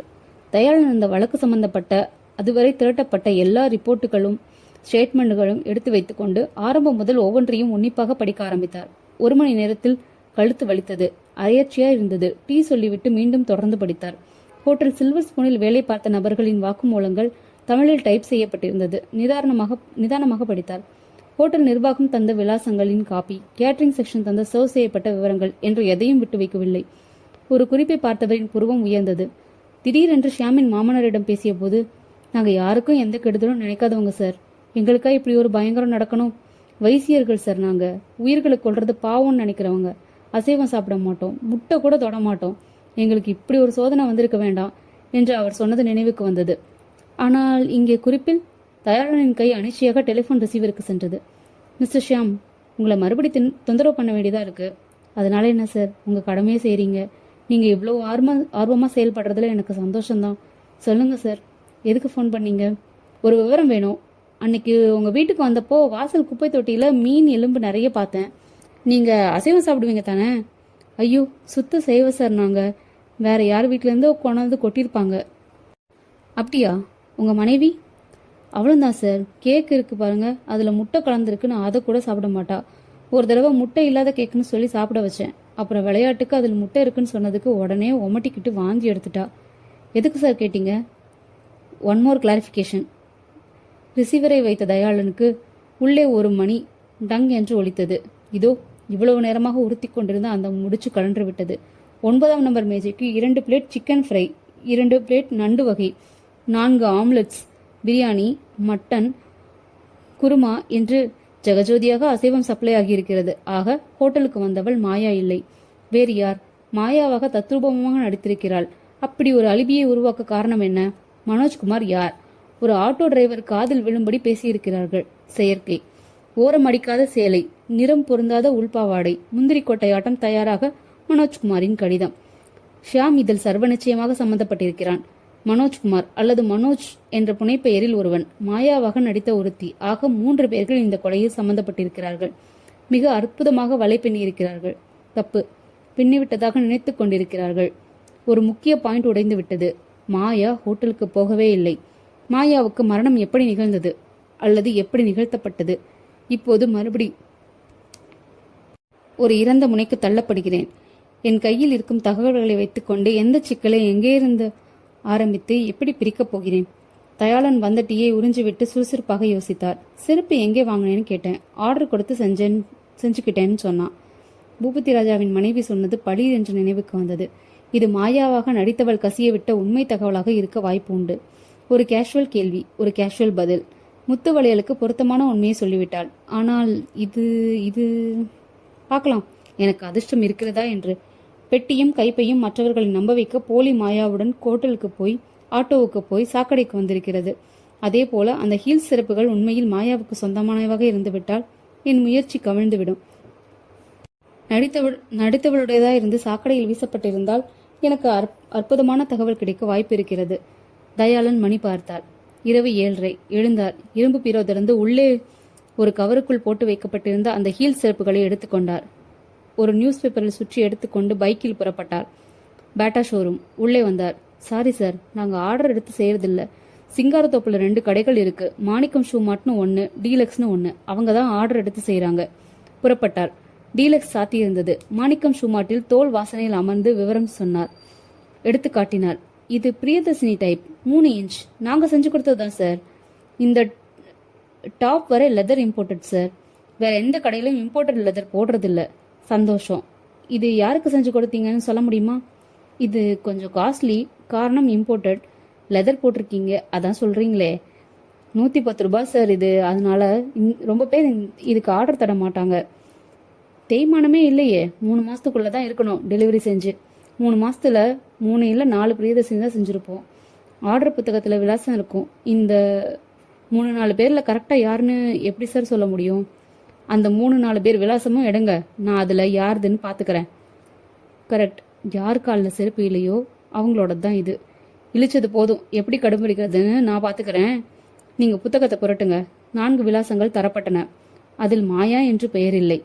டாக்டர் யசோதா பாலகிருஷ்ணன், ஜெயந்தி எஸ், செல்வி வசந்தி முத்து நாராயணன், மிஸ் ஷோபா. 4 பேர் விலாசங்களும் உடனே சென்று பார்த்து விடுவது என்று தீர்மானித்தார் தயாளன். அத்தியாயம் 14. ஷியாம் சோபாவில் படுத்திருந்தான். கண்கள் வெறித்திருந்தன. மனோஜ்குமார் லெட்டர் விவகாரம் தெரிய வந்ததும் மாமனாரும் மச்சானும் ஆடி போய்விட்டார்கள். சே, என் பொண்ணா இப்படி கீழ்த்தரமா நடந்துக்கிட்டா? என்னால நம்பவே முடியல என்று அதிர்ச்சி அடைந்து கோபால்சாமிக்கு நெஞ்சு வழியே வந்துவிட்டது. முடிவா போலீஸ் விசாரிச்சு சொல்ற வரைக்கும் போட்டு குழப்பிக்க வேணாம். அக்கா அப்படிப்பட்டவ இல்ல என்றான் கதிரேசன். எல்லோரும் ஊருக்கு போய்விட ஷியாமின் மனசாட்சி மட்டும் விஸ்வரூபம் எடுத்து ஒவ்வொரு வினாடியும் அவனை பார்த்து சிரித்துக் கொண்டிருந்தது. நியாயமா ஷியாம் இது? உன்னோடு இல்லறம் நடத்தின அன்பு மனைவி எதேச்சையாக இருந்து விட்டதில் நீ மாட்டிக்கொள்ளக்கூடாது என்பதற்காக எவனோ ஒரு உதவாத கூட்டாளியை போட்டுக் கொடுத்த கலிசட யோசனைப்படி உன் மனைவியின் பெயருக்கு எவ்வளவு கேவலமான களங்கத்தை ஏற்படுத்தியிருக்கிறாய். இறந்துவிட்டால் என்பதற்காக எப்படி வேண்டுமானாலும் சாக்கடையை வாழி இறைக்கலாமா? பெற்றவன் மனசு எப்படி பதறுகிறது? அந்த குடும்பத்தை பற்றி நீ என்ன பேசுவார்கள்? அவரோட 2வது பொண்ணு கூட கல்யாணத்துக்கு அப்புறம் எவன் கூடவோ தொடர்பு வச்சிருந்து ஏமாந்து செத்து போனாலே, அந்த குடும்பத்தை தானே சொல்றீங்க? அந்த குடும்பத்தை பேசுவது இருக்கட்டும். என்னை சாலையில் பார்ப்பவர்கள் குசுகுசுப்பாக என்ன பேச போகிறார்கள்? அதோ போறானே, அவனை பாத்துக்க. அவன் பொண்டாட்டி தான் எவன் கூடவோ சீ, எப்படி இந்த கேவலமான பின்விளைவு காட்சிகளை எல்லாம் சிந்திக்காமல் விட்டேன்.